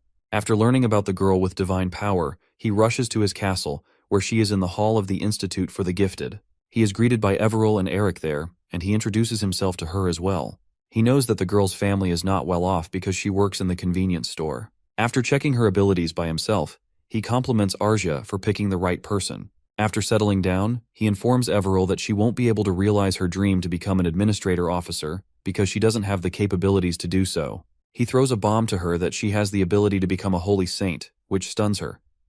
He explains that not anyone can become a saint by just pure talent, because only 2 saints are chosen by the goddess every 50 years. So, she needs to be highly capable to be one of them. He adds that he will help her become one, as there will soon be a contest for selecting the saint, and he wants her to participate. All of this new information baffles her. To see her uncertain expression, he explains that she can learn many things, including etiquette, theology, and divine magic, in order to become a saint. She is still nervous to listen to all of this information. Then he informs her about the monthly salary and her allowances, which will not go to waste if he is able to make a saint from his side to boost his power. He tries to console her that she can become a saint instead of an administrative officer, both of our professional careers. Eric also consoles her on his behalf, which calms her down a little. To see it, his little devil of a mind decides to give her responsibility to Eric, who has great political skills. So he informs her to stay there like it is her home, while her parents can visit her as well. Then he turns to Eric and gives her responsibility to him, as he senses the closeness between them, which Eric complies happily. Now he is really excited about the contest for the Saints, as it is his next goal. Adrian leaves his new recruit in the care of Eric to adjust to her new environment, while he concentrates on his main goal to level up. Together with Arzia and Shadow, he is able to defeat another beast and reaches level 208. But he is frustrated to see his slow growth. It's not a problem he can tackle at the moment, because he needs a team of 5 or more to level up quickly, rather than just Arzia and an eagle for support. Not only this, he has another problem on his plate as well. Nowadays the game becomes crowded with the players, which makes it harder for him to level up. When they are going to somewhere else, someone approaches our player and asks about his secret to get the eagle as a supporter. He makes an excuse that it is just a wild beast, which he tames with magic, which shoos her off. As he moves forward, he considers how to avoid drawing unnecessary attention to himself. And suddenly, he gets the idea that he should buy Chronicle Online. He assumes the company must be undervalued as its players are mostly commoners. But he is wrong, as the company's total worth is 102 trillion. Then he ponders about other options, like making a workshop and letting slaves work in it. He can also use his last administrator right, but rejects this idea as well. Then he gets another idea that is most reasonable and doesn't involve buying a game. That idea is to monopolize the hunting ground. For this purpose, he goes to the Black Dragon Guild. In the executive office of the guild, some players discuss the particular restriction their respective countries have applied to them, which makes it harder for them to play games and level up. While they discuss it, someone informs the guild master about the arrival of our guy, who is level 200 player. Some guild members decline to meet him, as they think that he is just random person who wants to join the guild. However, the person again insists on meeting Adrian, as he has brought 10 decathlon hearts, which leaves the guild master awestruck. The person also adds that our boy is equipped with other expensive items as well, besides decathlon hearts, which are quite expensive items. At that, he is allowed to enter the guild. The guild master, Penny, introduces herself, who is totally impressed by the rich aura our guy carries. He introduces himself with his previous life name. Without beating the bush, our boy requests that they let him rent their hunting ground, which they have monopolized. To sense her confusion, he clarifies that he wants them for himself only, as other users will be restricted from entering into it. She nervously thinks that she never hears something like this. Unfazed by her thought, he continues explaining his offer that they will be paid in cash 5 times higher than what they are earning from said hunting ground. She casually asks which hunting ground he wants to rent. He names the Kaltern Chimera dungeon, which stuns her totally because it is the most profitable hunting ground, which is visited by almost 200 players on a daily basis. She calculates and tells him that he will have to pay $10 million for daily rent, which he accepts, but on the condition that no other player will be entered there. She suspects that there must be some precious items, or he is given a quest there, but he replies that he just wants to level up without interruption. She still insists that he must be doing a challenge.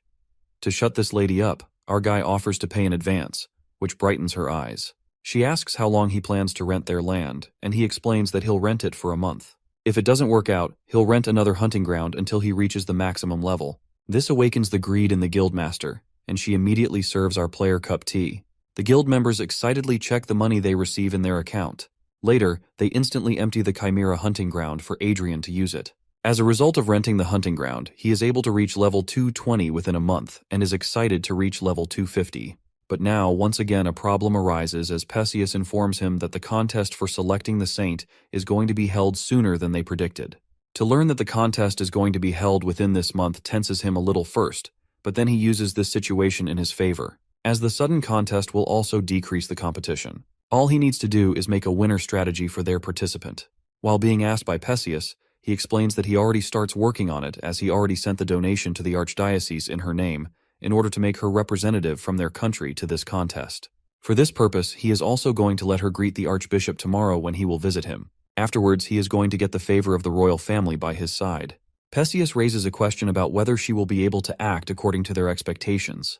He answers that there is nothing to worry about as Eric will be at her side, whom Perseus calls a crafty snake because of his political skill.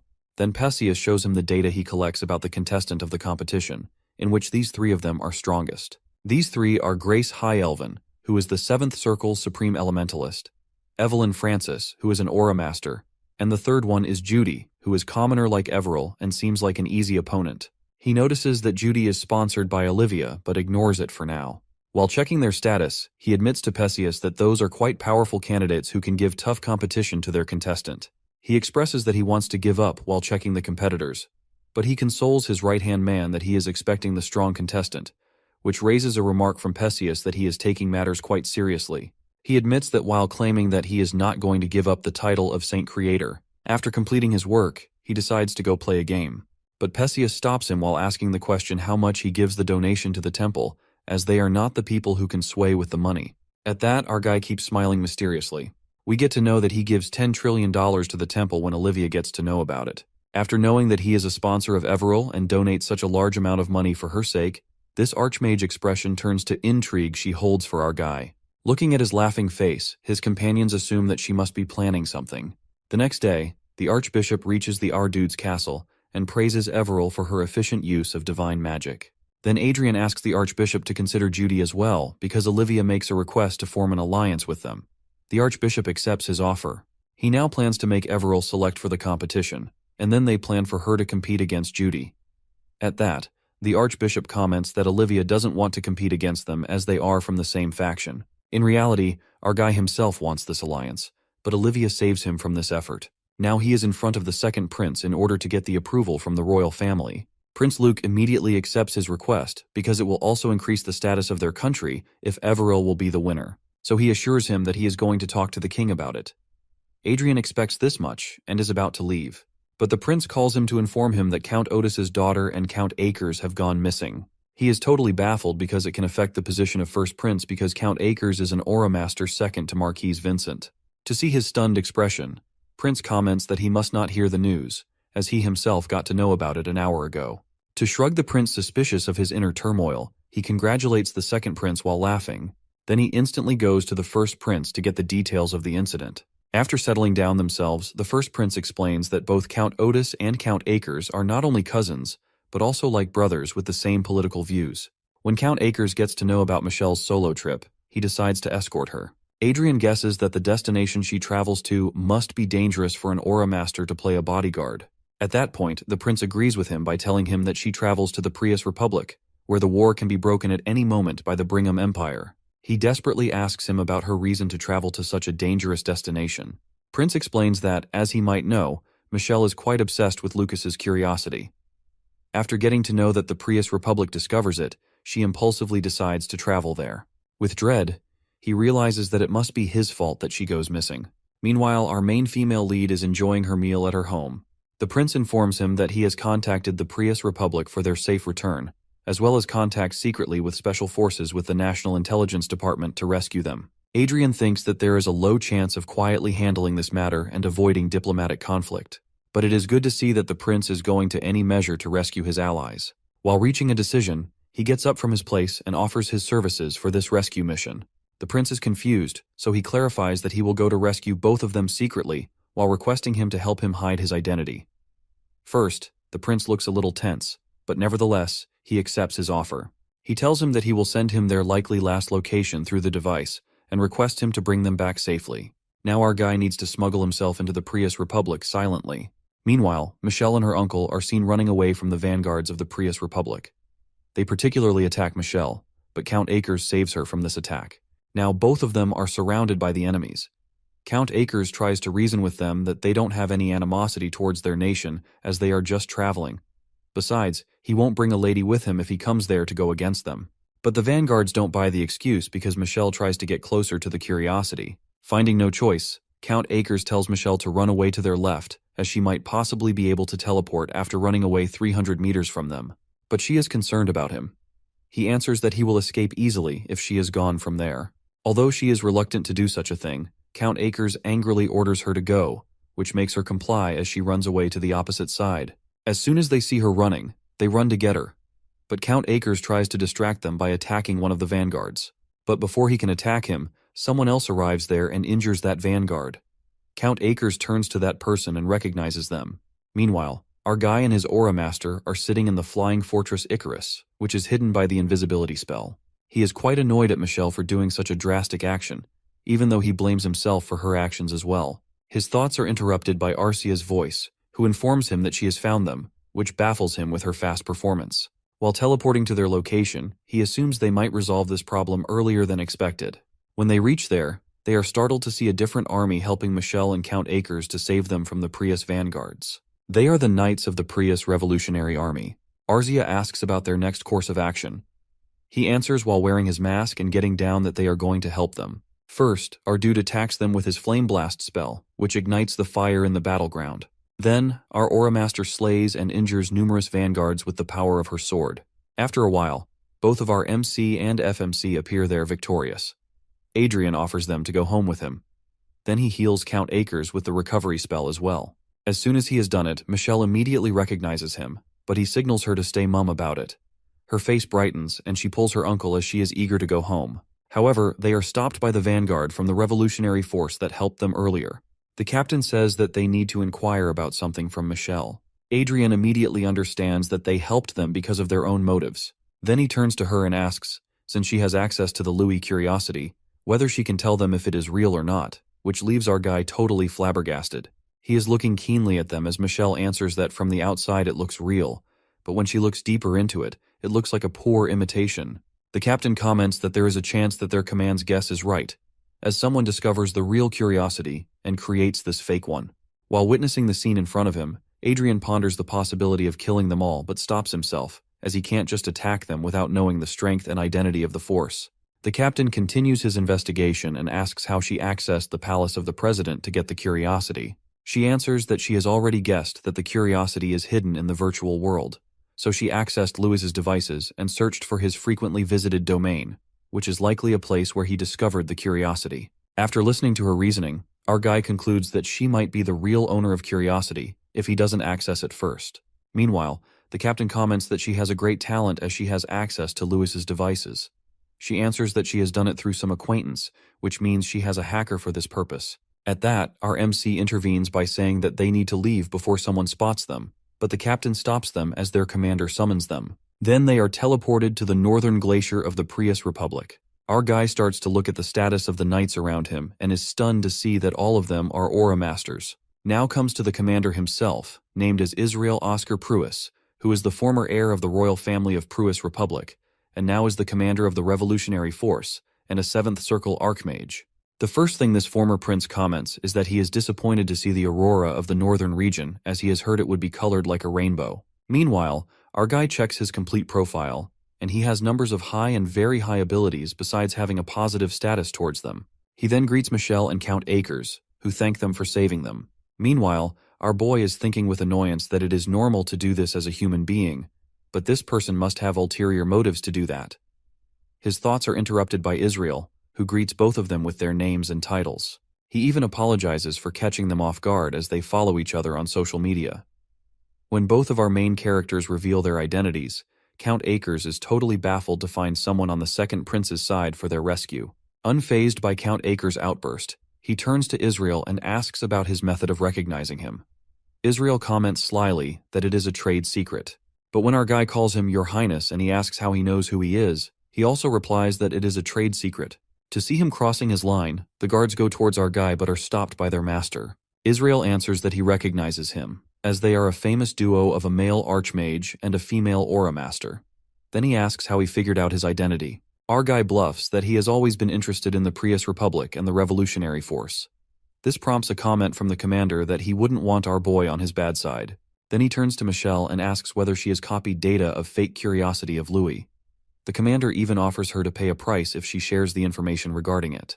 After some reluctance, she starts to share what she has observed as fake curiosity. She explains that this fake curiosity is designed in a way that the person can access it step by step, so she doesn't access those data, which Louis hasn't discovered himself yet. She ambiguously adds that the information she has found in Curiosity is about the technology they are already using. At that, the commander clearly states his interest in the data on Vanguard Force equipment, which is basic information about the Curiosity. Michelle is reluctant to answer it because her one wrong move can cause a war. To sense her hesitance, Commander explains that he is a descendant of the royal family, but his father has gone through great struggle to establish a democratic system in this country. Meanwhile, our boy thinks about the wrong way the democratic system is established in the Prius Republic. The late king of this country has good intentions to achieve democratization for his people, but people like Catro have manipulated this system as the people of Prius didn't have much awareness about it. Consequently, this country falls into the hands of a dictatorship. Now Israel explains that he plans to awaken awareness in his people and establish the correct democratic system in his country. From this, our boy concludes that although this fallen prince has a long way to go, His motives seem decent compared to the current government. Meanwhile, the commander asks once again to Michelle, who responds that she can't decide such a sensitive matter by herself. The commander decides to take serious measures. Now, the Count, Akers, and others are on high alert. On the other hand, our boy ponders whether he should help them as the former citizen of Korea and decides to step ahead. He asks Israel whether it won't be about Lucas's curiosity, then would he like to shake hand with him. Indeed, our boy can't leave a chance to make a business out of this scenario. Commander corrects that he needs that blueprint of Vanguard force equipment. At that, he scoffs and explains that he is already planning to manufacture Vanguard equipment, so he obviously has the blueprint.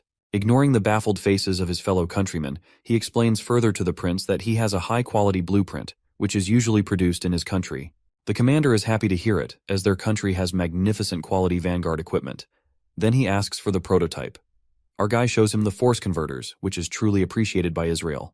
While checking and complimenting the converter, he asks in surprise about his reason for revealing his state secret to other country rebels. Our dude slyly replies that he has done it because he has a liking for them. This prompts a hearty laugh from the commander, who is happy to capture Adrian's interest. While our greedy guy is more interested in receiving a decent amount from this deal, this said deal is interrupted by Count Akers, who reminds our boy that it is illegal to trade technology. Our dude counters this problem by saying that everyone present there just shuts their mouth, as each of them holds the secrets of others. For example, they know the identity of the revolutionary force, Michelle acquiring the curiosity, and now his illegal trade. All of them should just keep their mouths shut.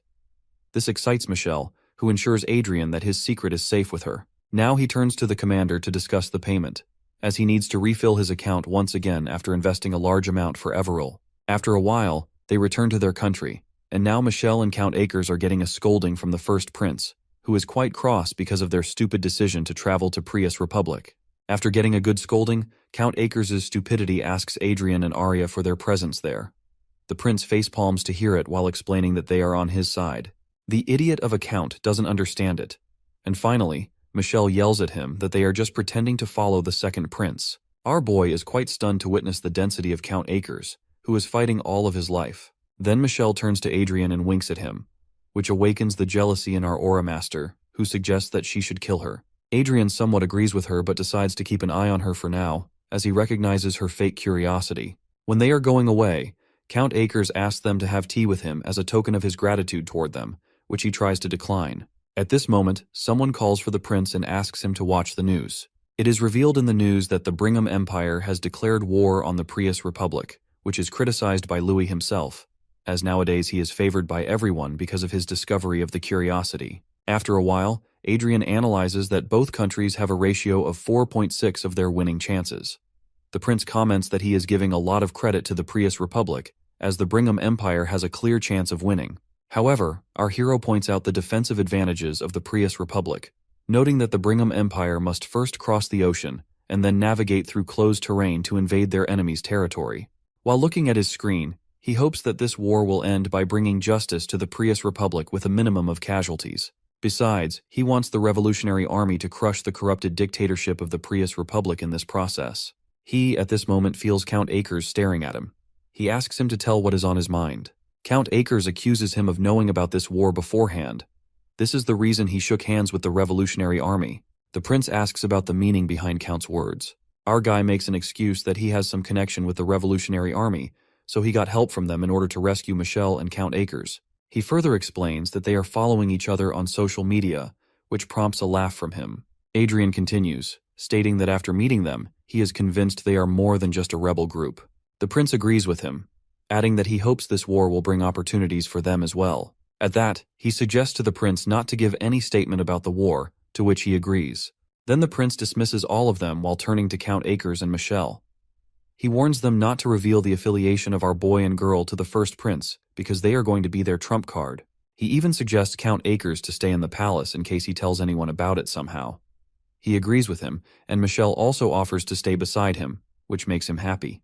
Then Michelle turns to Adrian and flirts with him, saying that this opportunity helps her see him and Arja frequently, which burns our girl with jealousy. Finally, the war between the Brigham Empire and the Prius Republic breaks out. The Brigham Empire immediately surrounds the Prius Republic with their troops. On the other hand, the Prius Republic strengthens its defense, taking advantage of their home ground. Though both countries don't clash yet, it is expected that they will clash within a few days. While people have their eyes on the conflict between the two countries, our guy is going to appear on a TV show. This show is called Anthony, and for their 10th anniversary, they hold a match between mage versus knight. So, they invite our dude to the show as the representative of the mage. The idea that our hero is going to appear on the TV show is suggested by Eric. He actually compares Everil with the other contestants, and concludes that she doesn't have the recognition like the other contestants. So, he shows the TV show proposal to him, and makes him accept it for this purpose.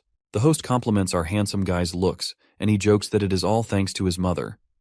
When he is asked about his father's looks, he casually answers that his father wouldn't be able to marry his mother if it weren't for his noble status. The host brings up the topic of knight versus mage and asks for his opinion. He responds by saying it's an interesting topic. The host then adds that many experts believe this battle is disadvantageous for him as a mage. He replies that he will try to clear the common stereotypes about mages through this opportunity. Then, the host introduces the knight representative named Count Felix from the Lucius Kingdom, who is also an aura master. Adrian thinks that he looks quite familiar, but can't put his finger on it. Meanwhile, the host asks Felix for his reason for joining the show. He answers that he thinks it is going to be fun. The host asks another question about him being so calm, contrary to the fact that he is going against Adrian Lawrence. He arrogantly answers that Duke Riverdale just praises his disciple because of his love for Adrian. Otherwise, he is going to show our guy the reality today. At that moment, Adrian suddenly realizes that this person reminds him of Cedric, not only by looks, but by attitude as well. The host comments that he is declaring a war and turns to our boy for his opinion. He slyly says that he can't say much as he has never heard this aura master's name before, which irritates Felix with this indirect insult. While both opponents glare at each other, the host has a giddy feeling that his show is going to get a huge hit. Then they start the sparring match, which is held in the arena of Duel on the island located in the middle of a lake. The host introduces the judges and then turns to the contestants. As Felix is ready in his Vanguard equipment, the host points out that he should take it off because it will be unfair to Adrian, who is going to fight barehanded. Felix haughtily expresses that he will take it off if Adrian says so. But our confident boy stops him, adding a taunt that there is no way he is going to lose to a newbie. Felix points out that he is a newbie himself, but Adrian declines this statement by saying that they are not equal. Then the countdown begins, and Felix instantly rushes at our dude, but he is defeated in mid-stance and knocked down immediately. It seems like Adrian has cast a 6th circle laser cannon spell on his opponent in order to defeat him. Now it is time to act on his plan, and he immediately asks Everil to come and heal Felix. She uses Angel Feather's divine magic, which surprises everyone present there. The host asks about Everil, who comes as the medical aid from Adrian's side, and whether she is a bishop-level priest at such a young age. He clarifies that she hasn't entered the church yet, as she is learning divine magic from Archbishop Fred. He adds further that it is her pure talent that helps her cast the Angel Feather's effect. To see the host's confused expression, he finally reveals that she is going to be a candidate of the saint from his country, which surprises everyone but makes them appreciate her. He has predicted such a reaction in advance and plans everything accordingly. Then the camera focuses on the cute face of the saint candidate, who introduces herself as medical aid. While looking at her expression, our guy thinks that Eric has done a great job. As expected, that show gains Everil recognition as people are more respectful to her, as she might be the next saint. However, all of this attention makes her uncomfortable, and on her way to home, she reflects on how her life has changed from being a part-time worker at a convenience store. Later, she goes home and greets her parents, but she stops upon spotting very selfish relatives at home. She doesn't like their presence there while they try to be lovey-dovey with her. Her cousins shamelessly comment about her branded clothes and accessories. She angrily asks their reason for being there. Her uncle makes an excuse that he comes to financially help them with a business plan. The important thing about this plan is that if people know this business is run by the Everil family, it is bound to be successful. On the other hand, her parents support her and firmly tell her uncle that if they want to start a business, they will do it themselves. At that, her uncle accuses them of being cold-hearted. Her father reminds him that he is the one who abandoned them in debt 4 years ago.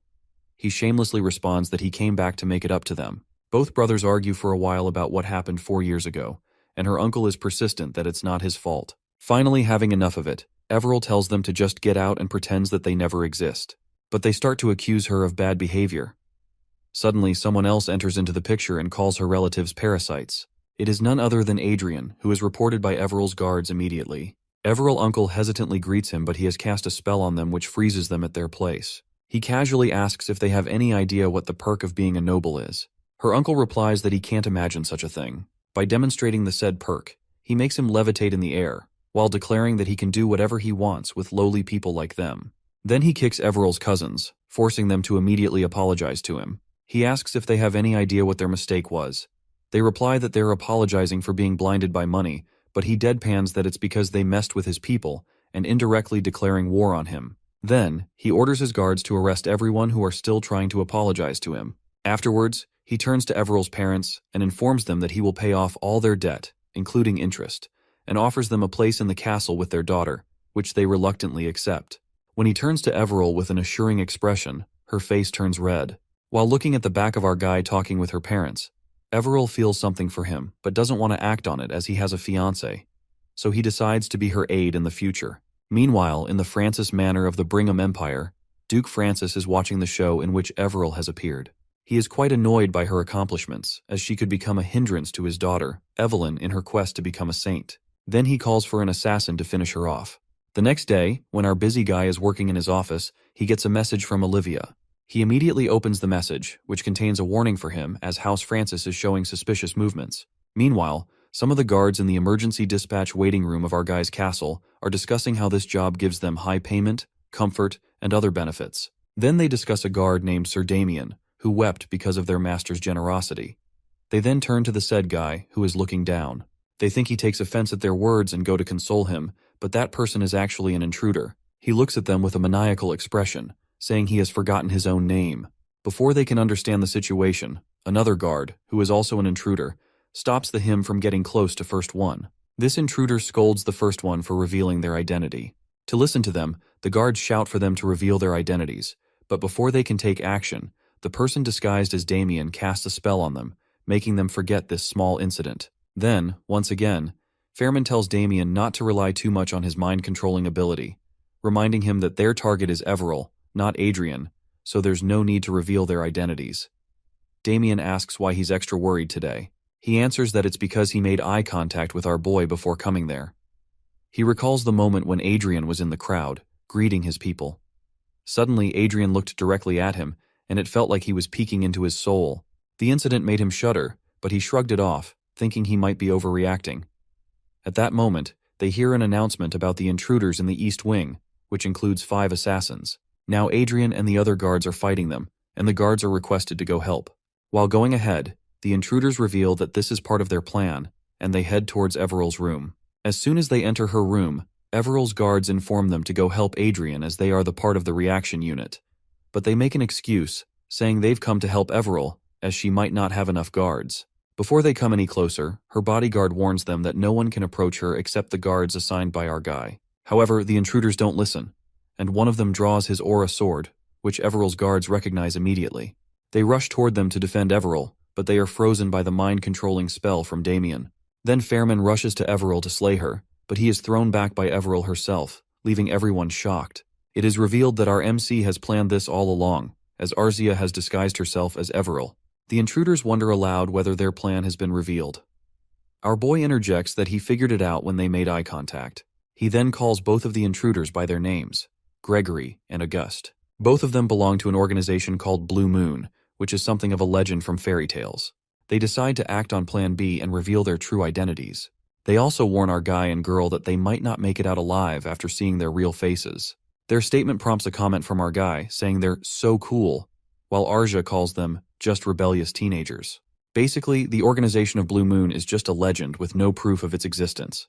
The people of Rondell, including our guy, think that they are just the villains of their childhood stories.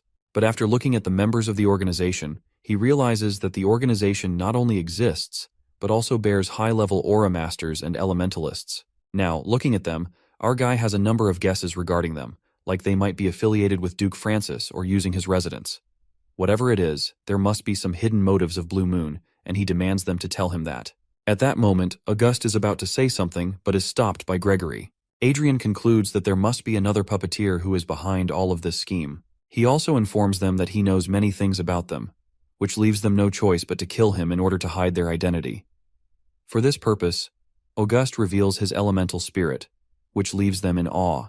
The arrogant villain laughs at their expressions, but his laughter stops with the forceful attack of our boy.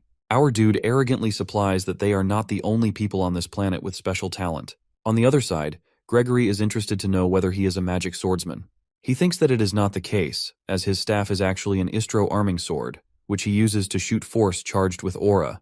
Meanwhile, Gregory still thinks of our guy as a magic swordsman, and concludes that this must be a reason for him to engage in close combat, despite being a mage. Adrian decides to let them have a misunderstanding about him, and with a snap of his fingers, he summons a shadow eagle, revealing that he is a beast tamer as well. The shadow bites Augusta's leg, and he uses the mind control spell on them for counterattack, but they are unaffected by it.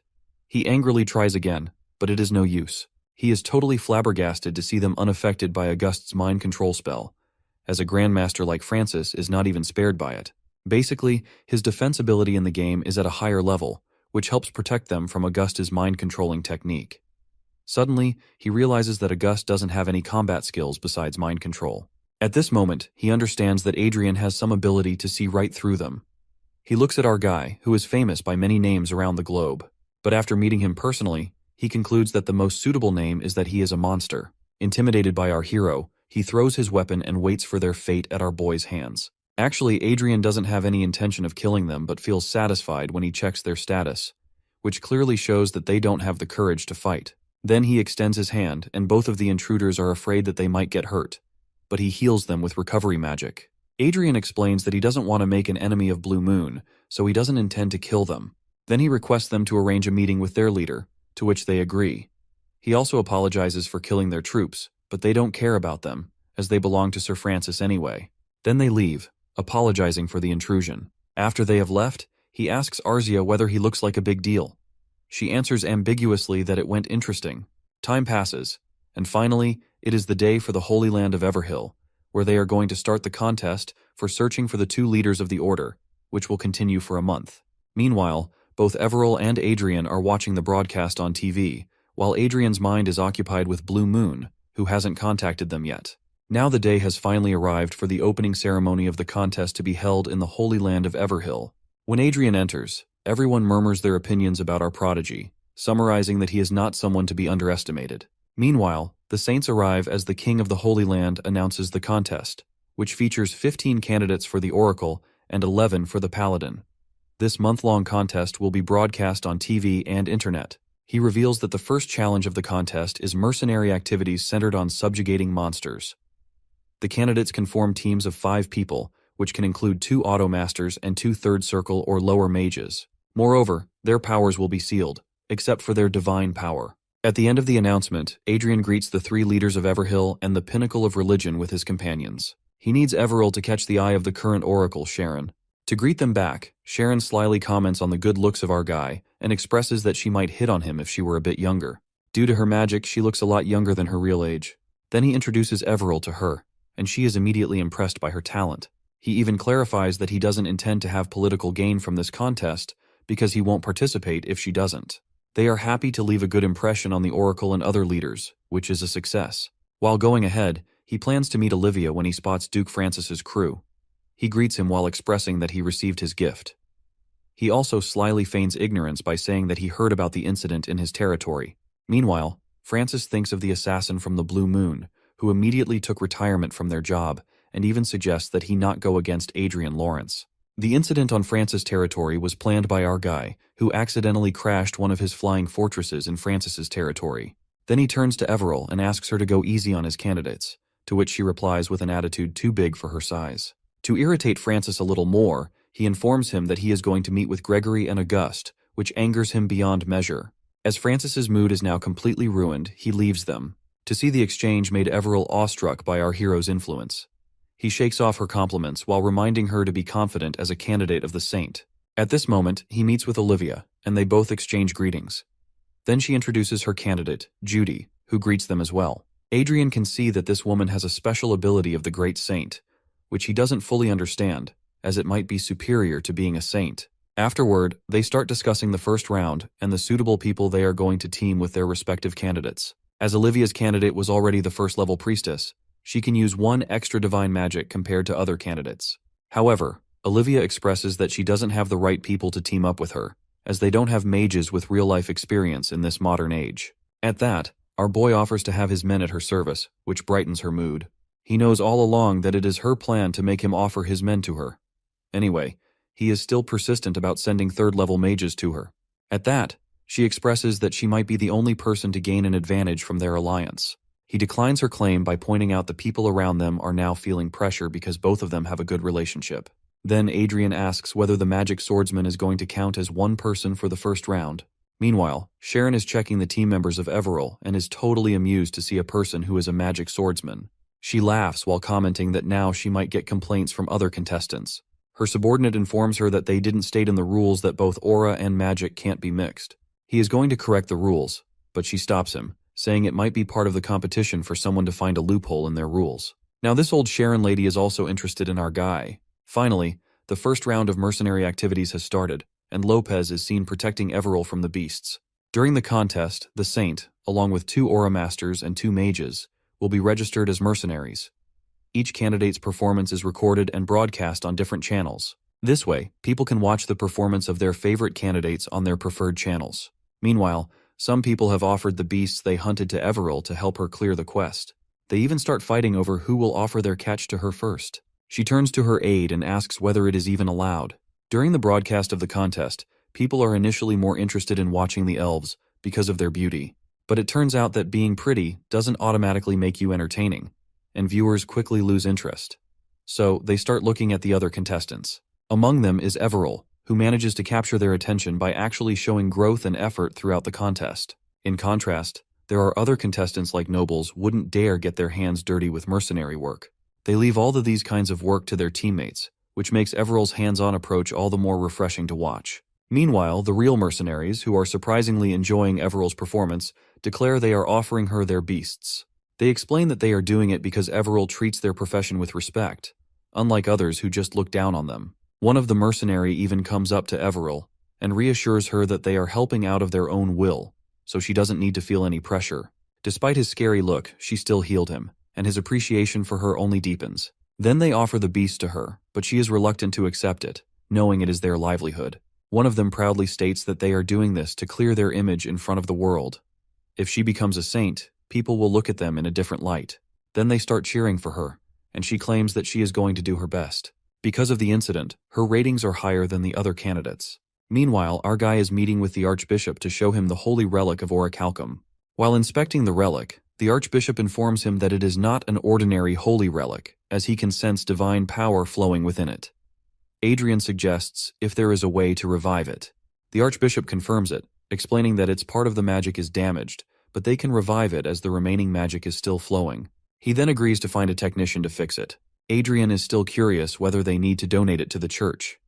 The Archbishop declines his offer, saying that although it would be good for publicity, but it is better to use a functional relic to benefit Everil. Afterwards, they bid goodbye, while Fred promising to find someone to fix the relic. Now, Adrian is determined to do everything in his power to help Everil win, knowing that others are also putting in effort behind the scenes. Meanwhile, someone is watching the broadcast of Everil getting help from the mercenaries. She is determined to do her best as well. The next day, he meets one of the top 3 technicians, Kobe Bentry, who is a master engineer. They greet each other, but suddenly, our guy finds Kobe staring at him. Kobe explains that as a technician, he can't help but analyze the objects and equipment he sees, and it is difficult to analyze Adrian's robe. Listening to this, Adrian concludes that Kobe is the right person for his work. Then he shows him the Orichalcum hilt.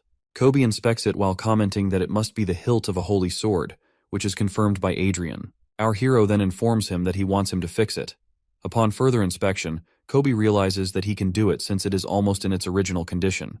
Then he asks whether he should use mithril for making a blade for it, as Orichalcum is difficult to acquire. Adrian comments mysteriously that he doesn't need a blade, as it can be used as a weapon as it is. To listen to Adrian's demand, Kobe explains that this is not an ordinary sword, but is called a holy sword, with a number of other nicknames. Kobe explains further that after being discovered by our guy, it can be the 7th holy sword, as the world only holds 6 holy swords, so Adrian should reconsider giving it a blade. Then he points out the divine bloodstone on the hilt, and explains that it will be the source to create the divine lights in the sword. Our guy asks whether it will be like a magic sword. Kobe explains that it will be more advanced than any magic sword, as it can convert every kind of energy into the blade, whether it be elementals, aura, magic, or divine power. This master engineer continues to boast about how he has all this knowledge because he studies the literature regarding holy relics. Now Adrian understands why people think it is just a piece of orichalcum. Then our dude asks the price of the sword once it is repaired. Kobe estimates that it is so valuable that he can buy a city with it. Our greedy hero is quite giddy to hear this and asks the master engineer to fix it immediately. Kobe answers that he needs some materials, including a bloodstone, for the task. Then our rich guy shows him a generous amount of money, which Kobe says is too much for his labor. He explains that he can use it to buy the materials and cover the labor cost. Besides, if everything goes well, he will be paid double in the end. Kobe accepts the amount while assuring him that he will get his sword after a week. When going back to his destination, he is quite giddy, planning to use the holy sword and become a magic swordsman. However, his daydream is interrupted by Arcia, who deadpans that Everil has been kidnapped. Meanwhile, at the borderline of Dragonland and the Crosan Empire, Everil is seen protected by a magical light, floating in the air. Besides her, 2 goons are standing, ready to finish her off.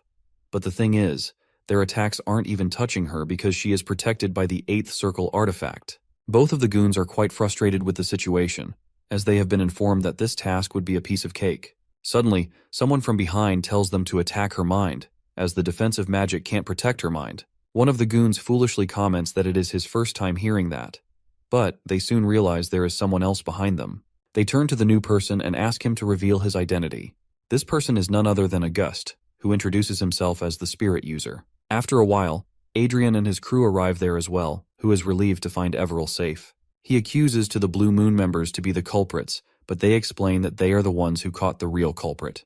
Upon asking, they tell him that Everil is resting in the cabin, as our boy has already taken safety measures to protect her.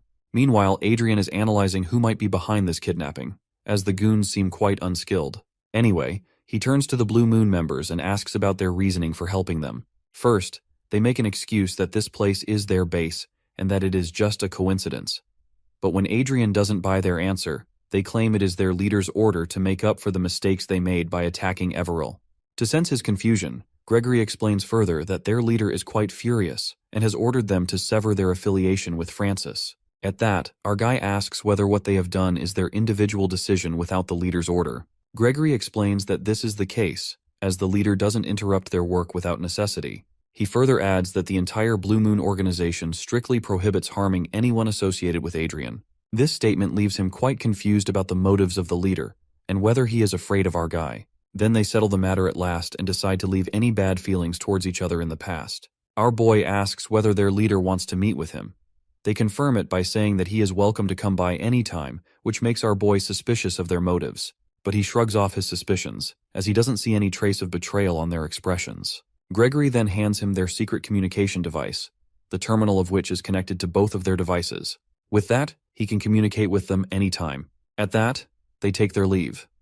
Arcia asks whether they should follow them, but he stops her, as they have a way to communicate with them. The most important matter now concerns Everil's safety. At that moment, Everil wakes up and asks about her whereabouts. They decide to bring the church investigation team there, as the whole world has witnessed the kidnapping of Everil through the live broadcast. Meanwhile, Adrian is thinking about the mysterious leader of Blue Moon and what Gregory has said to him. He contemplates what is going to happen next.